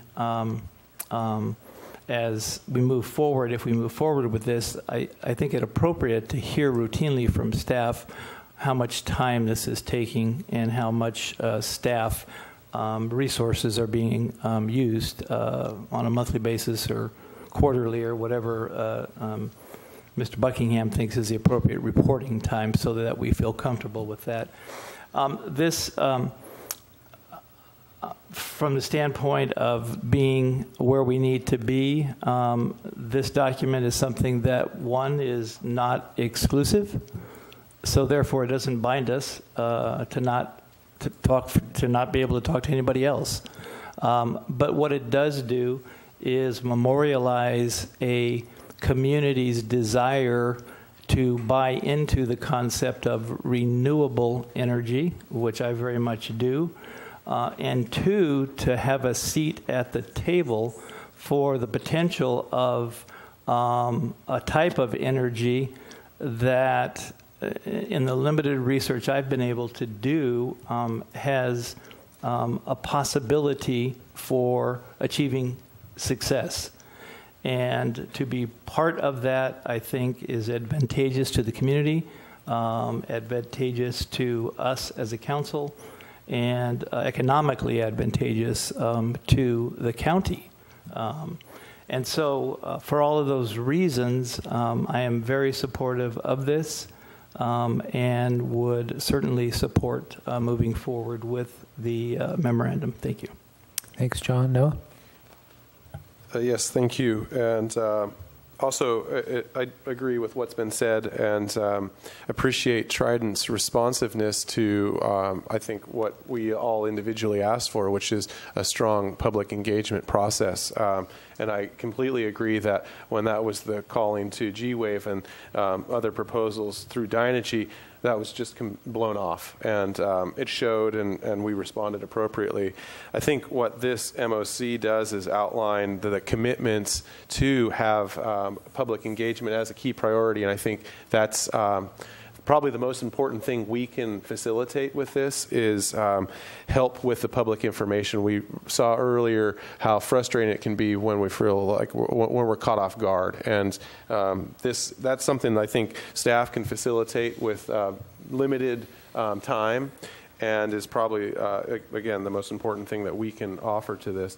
Along those lines, on page 2 of the MOC, under number 1, there's a really important component to this that outlines basically what I think is one of the most valuable things we're getting out of this is number 1, Trident will, subject to any confidentiality agreements, provide the city with progress reports concerning, among others, and then it goes through to list a whole number of processes that are going to be followed. So we're basically outlining that our expectation is we're going to be getting this information up front and being able to share that with the community.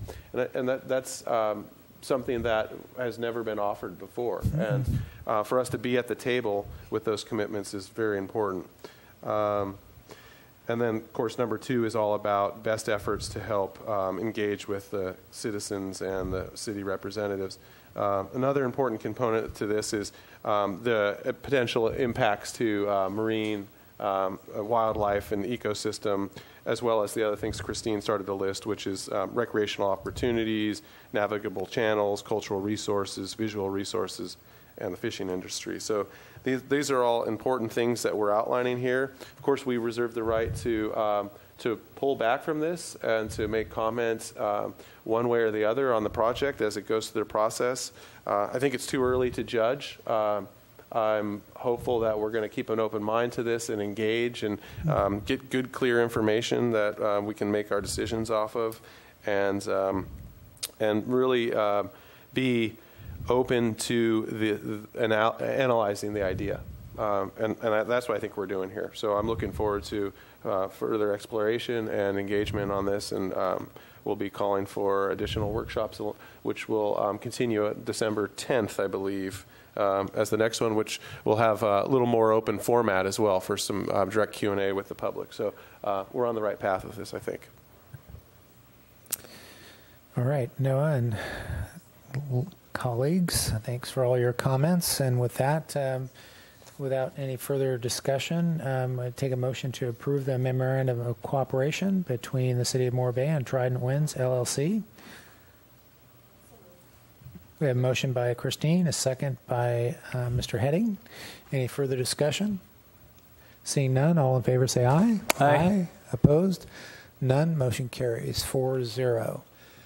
We're 3 minutes to the hour of 11. Just quickly, discussion on council thoughts on where we would like to go. Mr. Buckingham, you might want to make any comments on prioritizing some of these things that we might see, we might want to get through. I could imagine the Amgen is one we should probably prioritize. I know the first reading of the $4,000 exception may not be too time sensitive. Rooftop solar would be nice to get through. Rooftop solar, we implemented the program, so we're just following up. Okay. We are, on rooftop solar, we are doing right now what the state law says we need to do. We need to make our code match that. Okay. We will keep doing what the state law says we should do until our code matches it. So, okay, pushing that one off. I'm hopeful that C3 could go very quickly. Okay. Extremely quickly. And what we really want to do is make this tweak to the business license part of the tax code before it goes into effect incorrectly. So I would recommend that we do that, and I recommend that we do the Amgen. I think that's all that's left. We've got the traffic. Oh, and the devices. yeah, and that one.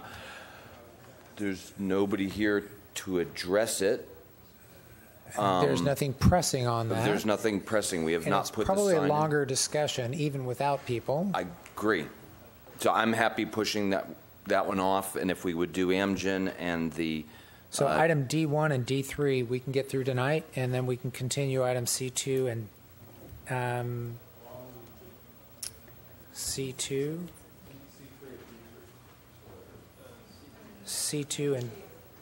and D1. Okay, so let's get going because I know which ones we have to go through for, so we'll just go ahead and start. So I need a motion to go past 11 o'clock. We have a motion by John, second by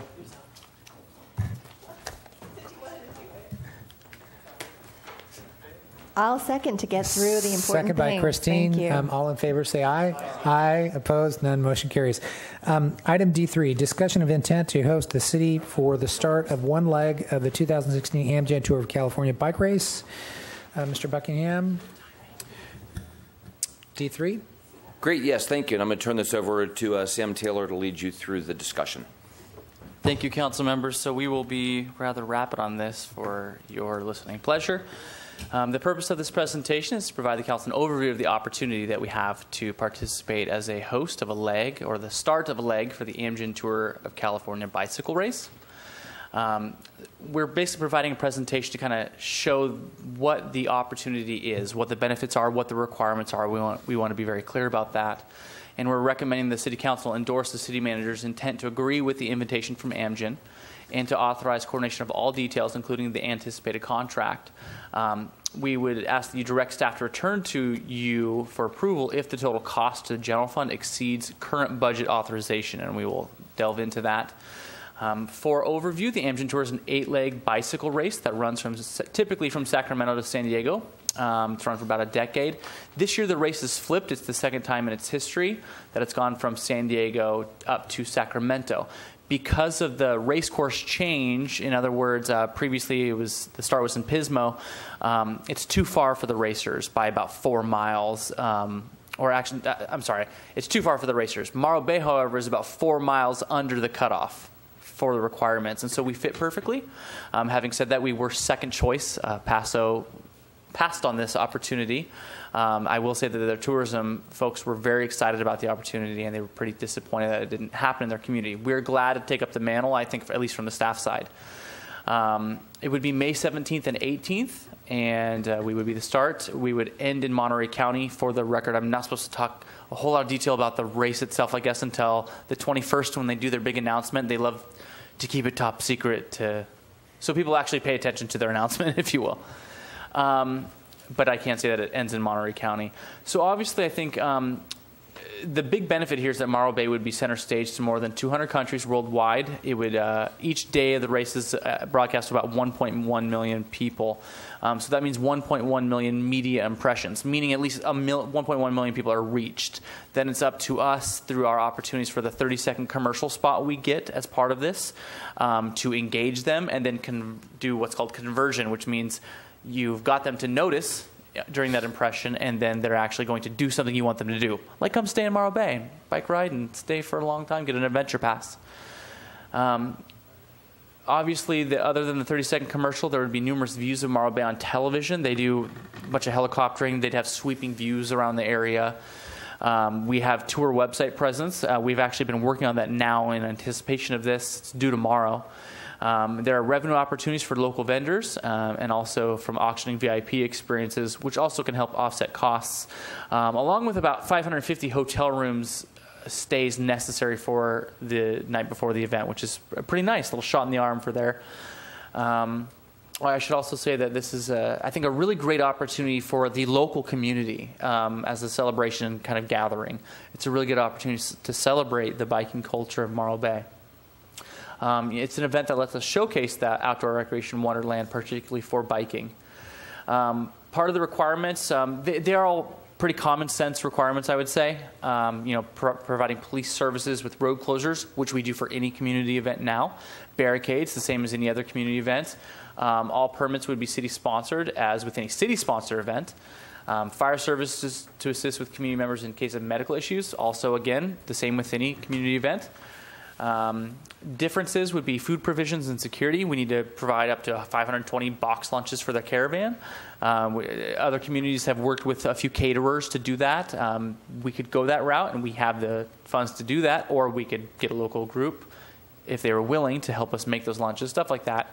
Providing for security, so we would do a rented security overnight probably. They'll set up the night before the event, about 7 o'clock. They'll start building, so it's ready. The race will start at 10 a.m. the next day on the 18th.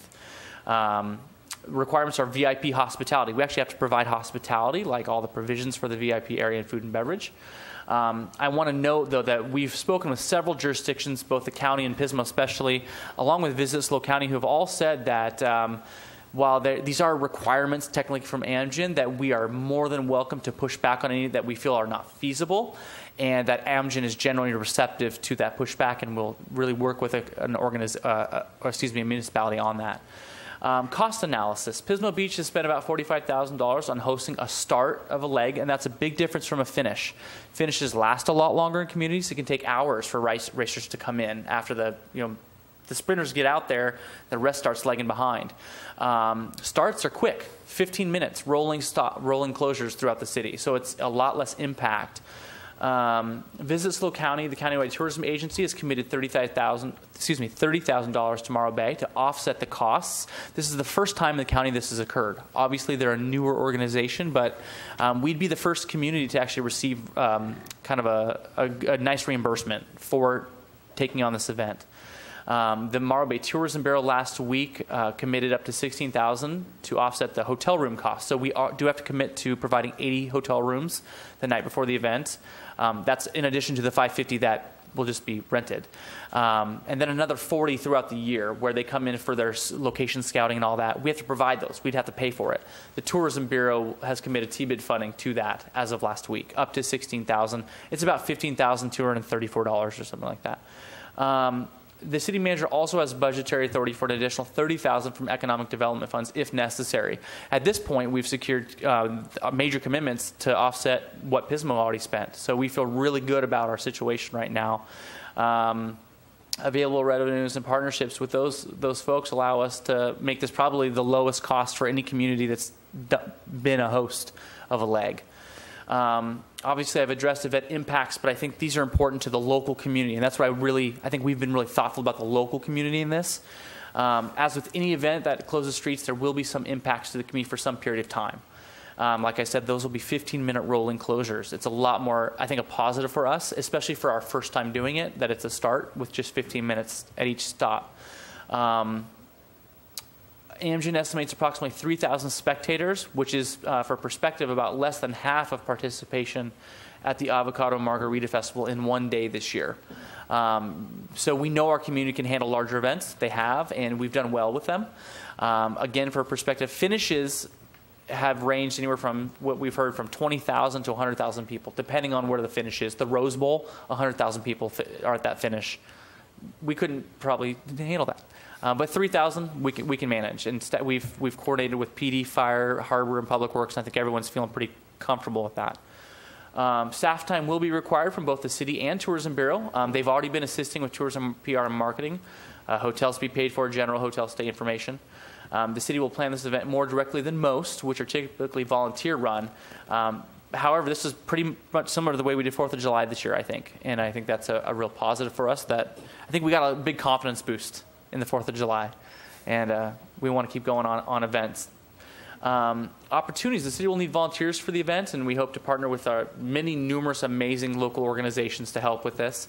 We have an opportunity to really showcase the community and Morro Bay as a major vacation destination, particularly for bicycle enthusiasts who may have increased spending levels compared with other types of tourists. After all, they do buy $3,000 bikes. Additional events to celebrate the tour coming could be possible and could be wonderful opportunities to both showcase Morro Bay, but also strong community-centered events. What about children's bike races, something like that, just as, as a, T-minus 3 months, we're having kiddie bike races, something like that, with the local bike communities. The adults having cool bike events too. All making it focused around this event and keeping up that kind of tourism marketing. The city likely needs to coordinate planning of a new bicycle-centered recreation commercial for the event with the Morro Bay Tourism Bureau, and we've already started talking about that kind of at the high level. We really want to be able to tap into that market segment directly. In summary, the city staff and Tourism Bureau members we see a positive opportunity to market Morro Bay to a large international audience. Hotel stays, even though it's 550, we don't actually probably meet the criteria for all those hotel stays. I should mention that. We're looking at maybe about half, like 250, something like that, because they're looking for 3-star and above. The Tourism Bureau is very aware of that. They are aware that they want to continue to strive for excellence and increase the star rating of their hotels, but for now, this is where we're at. So some of this will leak out. So I call it a byproduct because for the long-term marketing for tourism in Morro Bay, this is a huge opportunity. And that's what we're really focused on. We're just out of shoulder season as well for this event. So it's not as big of a boost to local hoteliers, although I have not necessarily heard many huge complaints. They just have pointed out those concerns. Well, we're out of shoulder season. We're not hurting as bad. It's the long term for us. We're always trying to think strategically about the future of tourism marketing promotions. Costs are being offset, obviously, by those other organizations. And with that, just to reiterate, the recommendation is that we would hope that City Council endorse staff intent to agree with the invitation to be a host city for the start of one leg of the 2016 Amgen Tour of California and direct the city manager to coordinate all details, including the anticipated contract. Council directs staff to return to council for approval if the total cost to the general fund exceeds current budget authorization. Great, thanks for that report, and I'll bring it back to council for questions. Noah, you want to start off with any questions? Yes, just one question. Do you know the need and use of multiple helicopters for the event, for the broadcast of the event? They do use helicopters for the event. We've not gone fully into that yet. We are aware that they have a general helicopter that probably would do some panoramas of us. The most of the helicoptering occurs on the leg itself, so probably once they start getting out of Morro Bay onto Highway 1 is where the focus of most of that would be. Not to say that it won't occur in town, but my understanding is they use that a lot more for the major part of the leg. Okay. Where I was leading was likely need for Fish and Wildlife to have some overview of potential considerations for the rookery and sanctuary on the Rock and so forth, because the peregrine falcon is... And we'll absolutely coordinate that. Okay, so I just want to make sure that that's addressed to not get ourselves in a problem situation there. And I think that could be part of the sales of what it is that we have here. I mean, people love to watch the peregrines. Yeah. I will say, so the state's jurisdiction is the Rock, top of the Rock, up to 500 feet. And so as long as they're out of that boundary, it's not in the airspace of the Rock. Yeah, I understand that, but I think it'd be good to outreach to Fish and Wildlife. Absolutely. Just to be ultra cautious with that and make sure. And we it's are very already clear. reaching out to the state parks right now as well, just in case the route might go through that area. Yeah. Okay. That was my only question for now. Great. No, John? No question. Christine? Quick questions. So we're looking at $16,000 committed last week by TBID and $30,000 by Visit SLO County. So it's $46,000. Okay. Correct. And then the current budget authorization for economic development opportunities that arrive is 30.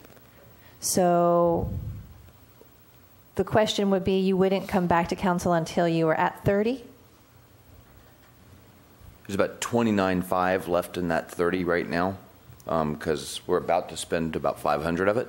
And so if another opportunity came up, let's say, that was for which I determined it was appropriate to spend some of that on an economic development opportunity, and that reduced the available down to 20,000, and this went 20,000 more than we anticipated, then I would come back to you. So we don't anticipate that happen. We may well need to use a little bit of that 30, just because it cost Pismo 45 last year and it might cost us 47. But all things being equal, we expect to have very, very little out of the general fund. But yes, I would come back to you if I don't have budget authorization, which right now I've got about 29.5 left. Okay.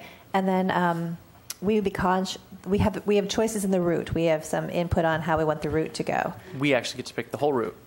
And we have not done that yet. We hope to actually interface with the Chamber of Commerce and the Tourism Bureau on a great route to go along the business route. So. Okay. Do you have feedback from the biking community yet? No. Either locally in Morro Bay or Bike SLO County? I've talked to one member of the biking community so far who's rather excited and may be sitting in the audience, but I will neither confirm nor deny. Okay, great. And then one last question. Just to confirm, this is midweek, right? So you said May 17 and 18? Correct. I believe it's Tuesday Wednesday night. Tuesday and Wednesday night. We have council meeting that 17th? No, just I could look it up, but I didn't. Yeah, actually, I did look it up. It's a Tuesday, Wednesday. Okay. Is it a council meeting, the May 17 council? Joe Panone, human calendar. No. It's the third. It's a third Tuesday, which means we do not. We're second and fourth. Okay. So even though it is not officially in shoulder season, it is officially a midweek event. Definitely a midweek event. Yes. Okay. That's all. Thanks. Thank you. And so the expenses for Pismo Beach last year. By the way, I went down to the start of that last year. So, great start. I don't think I didn't go to one of the finishes, but it is rather quick compared to the finish. That's where all the big buzz is. So for the city of Pismo Beach, that expense. So when we're looking at Visit SLO is going to provide 30,000. So is that expense for all of city operations, or is that an expense that goes directly to Amgen Tour as a 30,000 for us, the city, to offset the requirements Correct. Levied on us by Amgen. So providing meals, for example, comping hotel rooms. I would use it for hiring traffic control, trash, all of those things. Porta potties. All right, good. With that, I'll just open up for public comment and come back to discussion. Anybody would like to speak to this, please come forward.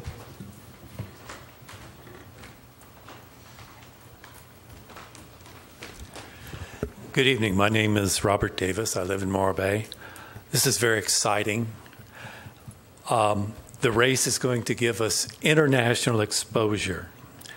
The Tour of California is a major race on the professional circuit. The riders are top bike racers in the world, and they're going to come to Morro Bay. Millions of television sets all over the world are going to see Morro Bay, Morro Rock, the harbor, the Embarcadero, and our downtown.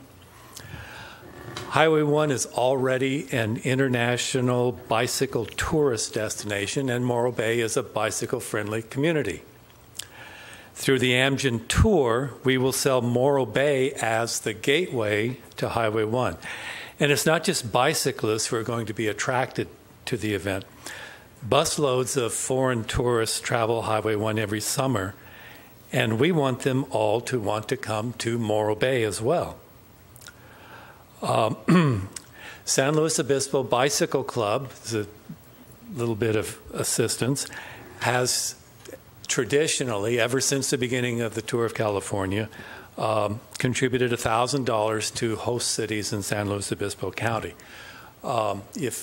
If council approves this tonight, I would ask Mr. Taylor to send me a memo requesting $1,000 from the bike club. And our budget committee is going to meet October 20th, and I'm sure that it will be approved. As well, the bike club has always provided volunteers to help with the event.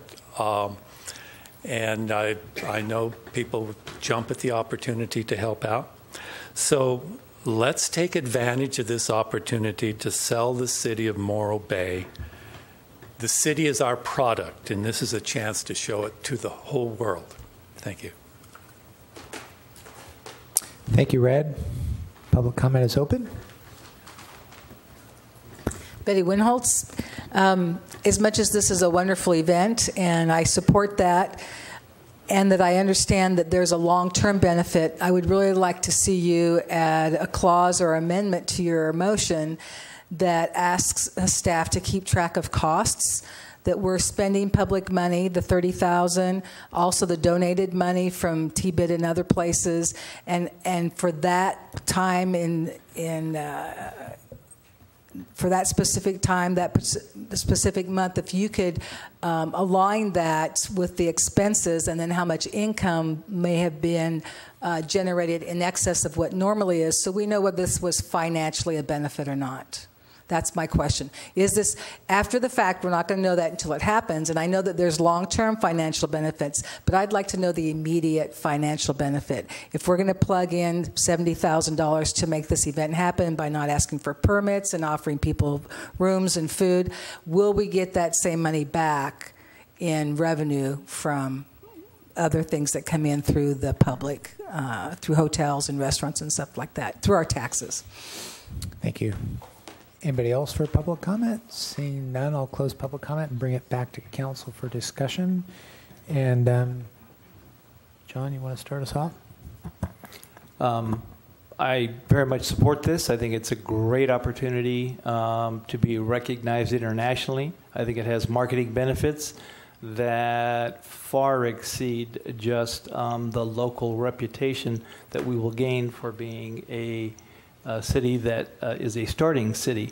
To clarify public comment, I believe I heard that the expenditures that Pismo experienced were about $45,000, and that we have so far received about $46,000 in donations, which means if it were the same cost, it would cost us nothing, but that the additional $30,000 is what you would have available to dip into from the economic fund that has already been approved through the budget process. If indeed that were true, I would be very supportive of it, and I also would like to see an accounting of the costs and benefits. I think that's important for any event that we get into. But again, I think it's a wonderful opportunity. It makes a statement about who we are. And I think you'll see tons of volunteers come out, including myself, to, oh, no way to have a meeting, never mind, to be part of this. So thank you. Thanks, Noah.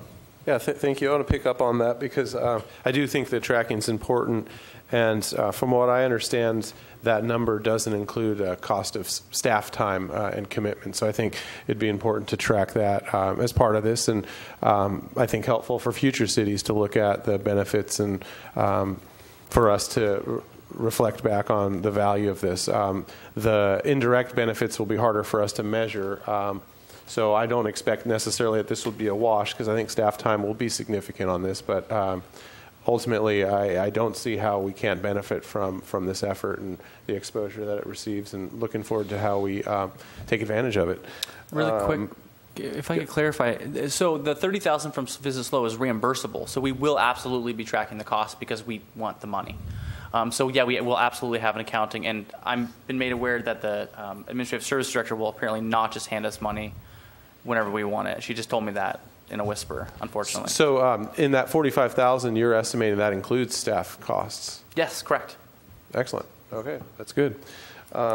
Okay, well, at this point, I don't really see much logic to saying no. This is a big deal. I believe we can handle it, and I look forward to a strong outpouring of community support and volunteerism to represent ourselves well.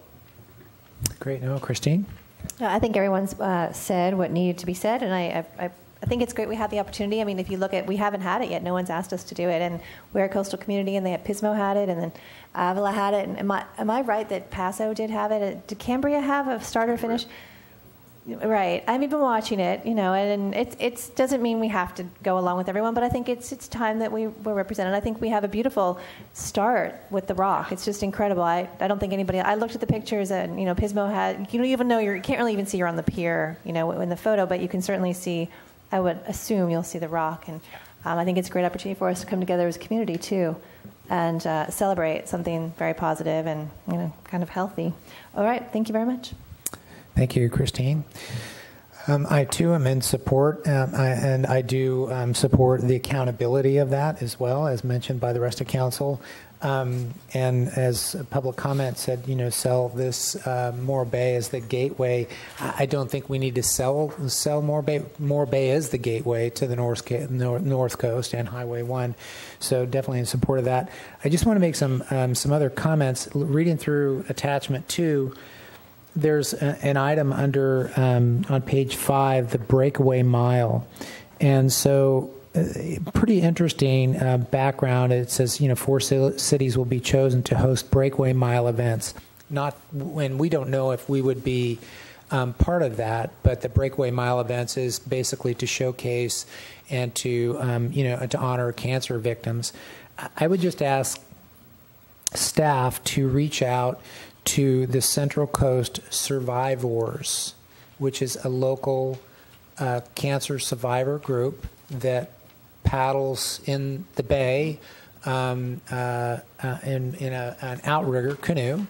And I would just ask to contact them and make a note to the Amgen group that is highlighting this, and maybe that could be part of their event as well, and maybe the survivors would be willing to do what they normally do on any other day and showcase them as cancer survivors. I just thought how we could dovetail that in there, and maybe they'd be interested in that, and that would be another element of Moore Bay that I think is very unique and personable, and would like to see if we can incorporate that somehow, but I'll leave that up to you. I just want to make that note on behalf of our survivor group and on behalf of the breakaway mile part that is part of Amgen.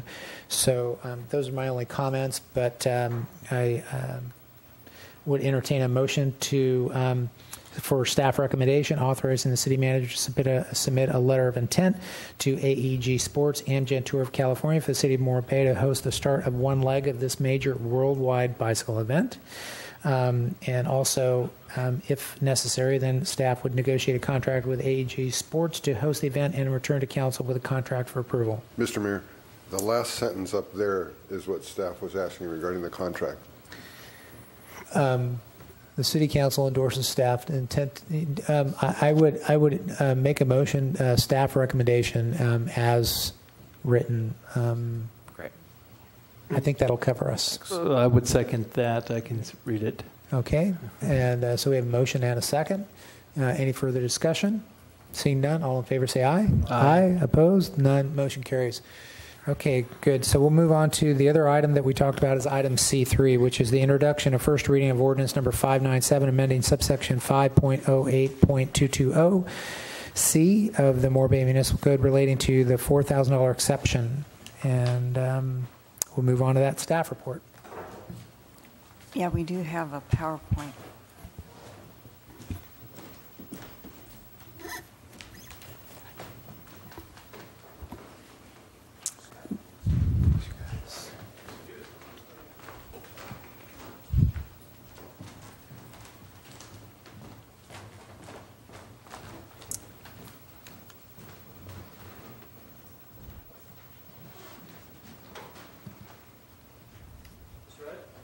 That's it. Thank you. Well, good evening, Mayor Irons and council members. I don't get to say good morning yet. I could have waited a little longer, and I could have done that. But anyway, that's fine. I'll be happy to be out before morning. This is a PowerPoint on the corrections that we're going to, or that we're recommending that we make to municipal code section, the business tax section, and it'll be with this ordinance number 597. So as a result of the 52615 council meeting direction, we made some revisions to the Morro Bay Municipal Code chapters 5.03 to 5.40 business tax. And we did adopt ordinance number 595 on September 8th. Business tax staff discovered an error in the reworded section of 5.08.220. A typographical error restricted access to the under $4,000 gross receipts exemption for businesses covered under section 5.08.020. That section covers all businesses that are not specifically identified elsewhere in the business tax municipal code. So you were talking about independent contractors, hairstylists, barbers.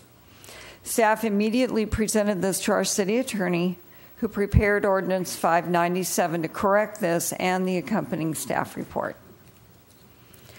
Ordinance number 597 removes the restricting language in Morro Bay Municipal Code subsection 5.08.220C number 2. With this change, all business types now have access to the $4,000 gross receipts exemption. The recommendation, City Council is asked to review and provide comments on Ordinance 597, open public comment for testimony for and against this ordinance, and make a motion for the first reading by number and title only of Ordinance 597. And that concludes my report. Thank you, Ms. Slayton. Any questions for staff? Seeing no questions. Anybody for public comment? Seeing no public comment, we'll bring it back to council. And unless there's any discussion items, no discussion items. Thanks. I know there was kind of a technicality being caught, so thanks for that.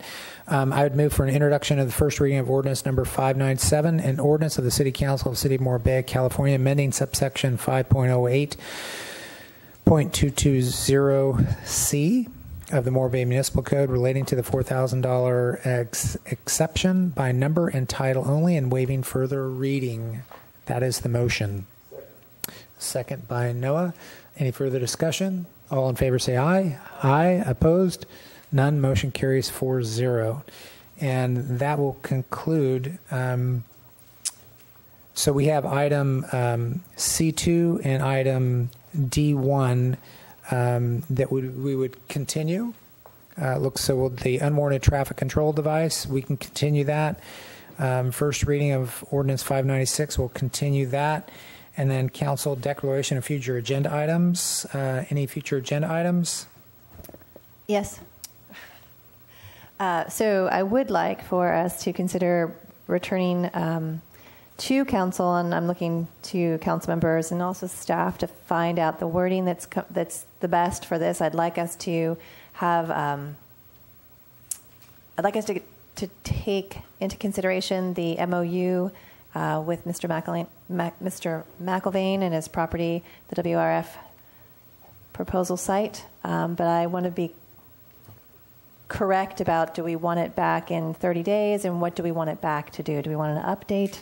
I'm not necessarily saying we want it to be completed 30 days. I'm not asking for that unless that is something the council wants to go forward with that. So anyway, just throwing that out, what would that look like, and when would we want it to come back in light of Mr. McElveen coming out tonight?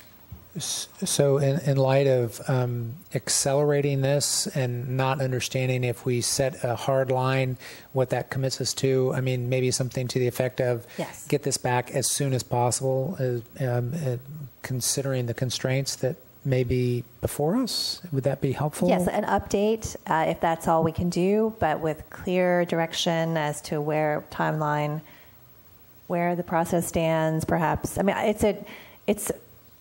I just feel as though we've maybe let it drop, perhaps, and we need to elevate it. So that's what I'm looking. But I want to get some feedback on what others think is the priority for this MOU. I would be supportive of this. Any other comments? Absolutely supportive. So we have support from 3, so that's good. I would expect. Are we talking a hard date, or is this a supportive of the agenda item? I think we'll work out some of the details, maybe with some staff conversation. Dave, you want to help us with some of the wording as far as bringing this back? If the council, if there's a majority of the council that wants a hard date, then I would suggest you just have it be a status report. It doesn't mean you have to bring a finalized agreement. You just bring a status report in 30. If you're interested in having some hard date.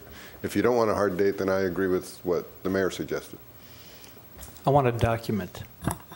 I'd like to see a memorandum of understanding brought back as quickly as possible.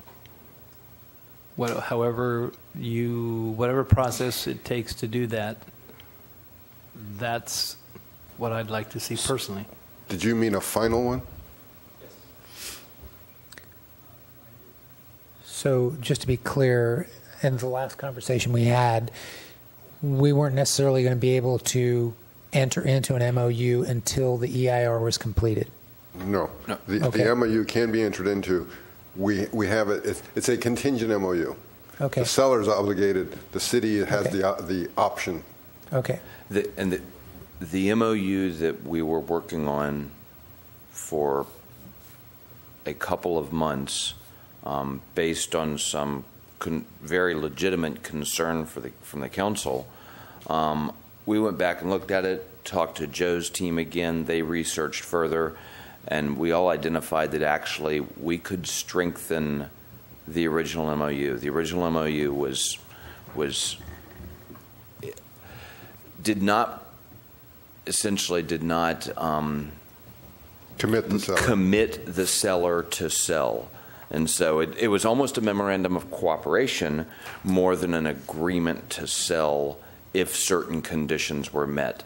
And based on the very legitimate concern that we received, we went back, we did further research, California state law, and said, actually, we can word this as a commitment to sell should certain conditions be met, and then giving the city the out if the EIR out minus the 5% security payment, essentially, if the environmental document determined the site wasn't appropriate.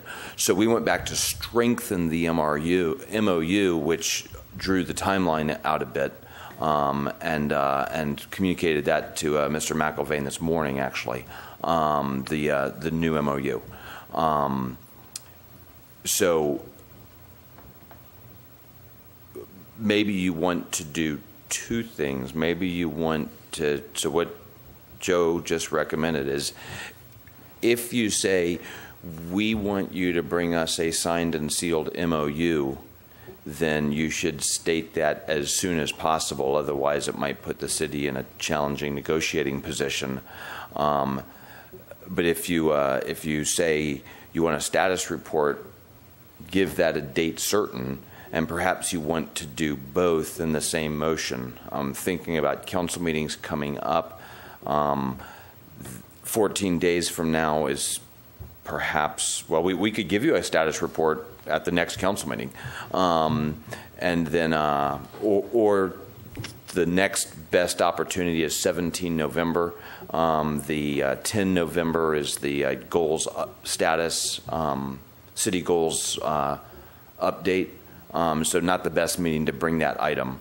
So we could bring the a status report to you next week or in 2 weeks on the 27th of October or on the 17th of November with an update, and then say, and direct staff to complete the MOU as quickly as possible. Why would we want a status report? I just want an MOU.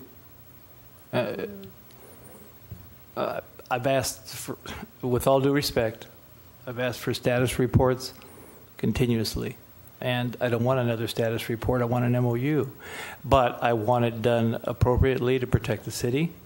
And that's why I've asked for it for such a long period of time. And so that, however it's appropriate to agendize that, that's what I personally, this council person, would like to see as soon as possible. Christine? What about to keep this at the forefront of all of our minds and work toward a quick resolution and a document that we can consider, done for the next phase?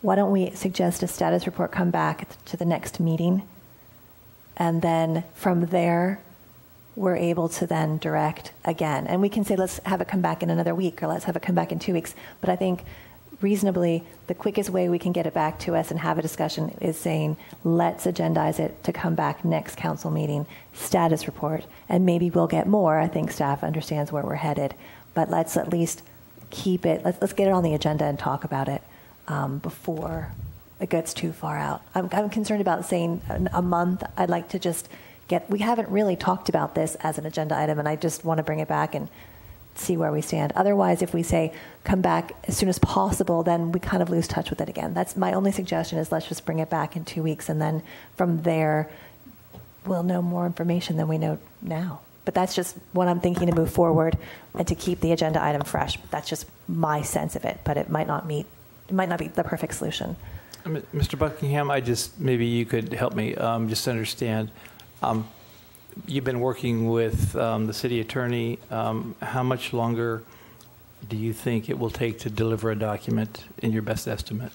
And I wouldn't hold you to that as the date certain. So the city is comfortable with the MOU as currently written, and has sent that to Mr. McIlvaine this morning. There are three items that need to be completed, but we sent it to him, asking him to do another review and to have his attorney review it. The items that are missing are critical, but we've asked him to go and at least review what's there. What is not part of the MOU right now is, number one, an appraisal on the property. Number two, the diagram that shows what piece of the property we're talking about. And then three, a legal description of that.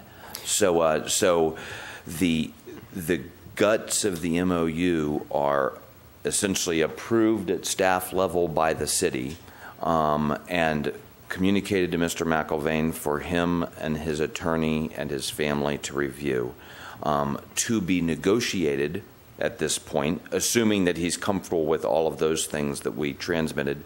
To be negotiated is really the physical or the diagram of what property we're talking about.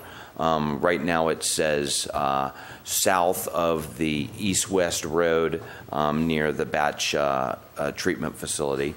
So what part of the property we're talking about, and that's where the concern came from Mr. McIlvaine last Friday. And then get a legal description of that, and then we do need to complete an appraisal on the property so that we know what approximately 5% of the likely purchase price is, because that is written into the MOU as essentially a security deposit that's due, I think, within 5 days of both parties signing the agreement. With that update, that's the most information I've had regarding my question concerning the MOU in months. And with that, I am now comfortable with Mrs. Johnson's suggestion that we agendize it to be brought back with an update at the next meeting, giving that explanation. Thank you so much for that. Welcome. Okay. So we have an agreement on the next agenda item for MOU status report coming back 27 October. Okay. I have an agenda item to consider as well, an acoustic testing policy. Send that conversation to Harbor Advisory Board. Have them discuss that, work it.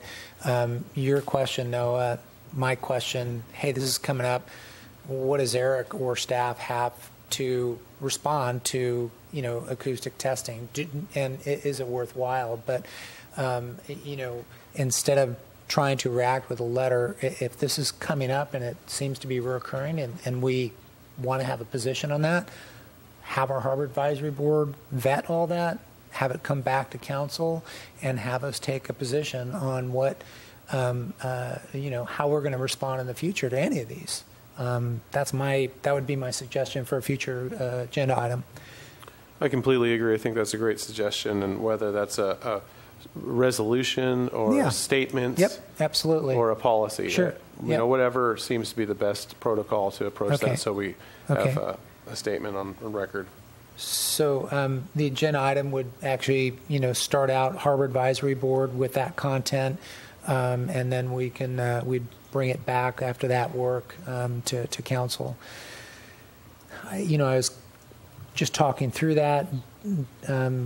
Do you need help with, writing, specific language for, what that future agenda item would look like? I'm looking to our city clerk, Madam Clerk. Are you okay? You okay? Okay.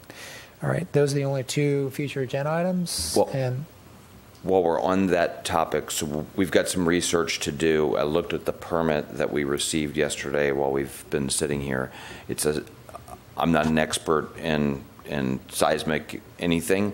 It's a side scan sonar, and it's, if I've got it right, it's about 10,000 times less power than what was proposed for the Diablo seismic testing.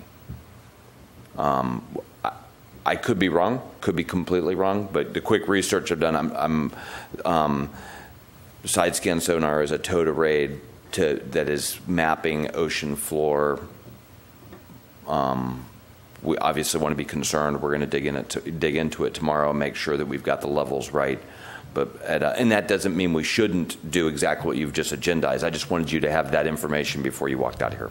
Yeah, thank you. Appreciate it. Okay. Anything else, Noah? Yeah, I did want to follow up on the water systems and supply update. We had talked about the water, updating the water plan, water management plan, excuse me. So we should probably put that on the future agenda for, a date uncertain, but anticipate about approximately within a year. We had talked about that. I think it's good to get on there, and it's in relation to the Sustainable Groundwater Management Act component too, bundling it all together. So we're forecasting what we're going to need to take care of in the future. Are you speaking about the city's clean water master plan? Exactly. Good. That is, you could agendize that, or what I would ask you to consider doing is, it's already on my list of things that I think we should put on our goals for next year. Yeah. So it might be we in a roundabout way have water as a goal, but I think we're diving into some specifics. I'm sorry, to put on our objectives next year, an objective to update the city's water master plan, which hasn't been done for 20 years. I think I put that in a note to the council in the last week or two. But you could put it on the agenda now, or let's stick it on goals for next as an objective for FY16. So just for records, just to kind of carry the ball, we'll just put it on the future agenda item, the agenda planning guide, with an asterisk for future goals discussion, and we'll just, that way it's on there, it's kind of tracked, and not that we're going to forget about it, but we could just do it out on that way. Be supportive? Okay, good. Okay. All right, good discussion. Seeing no more, then let's see, where are we at? We are concluding our council meeting. We're adjourning, and we're going to be convening on October 27th right here at the Veterans Memorial Building. Thanks very much. All right.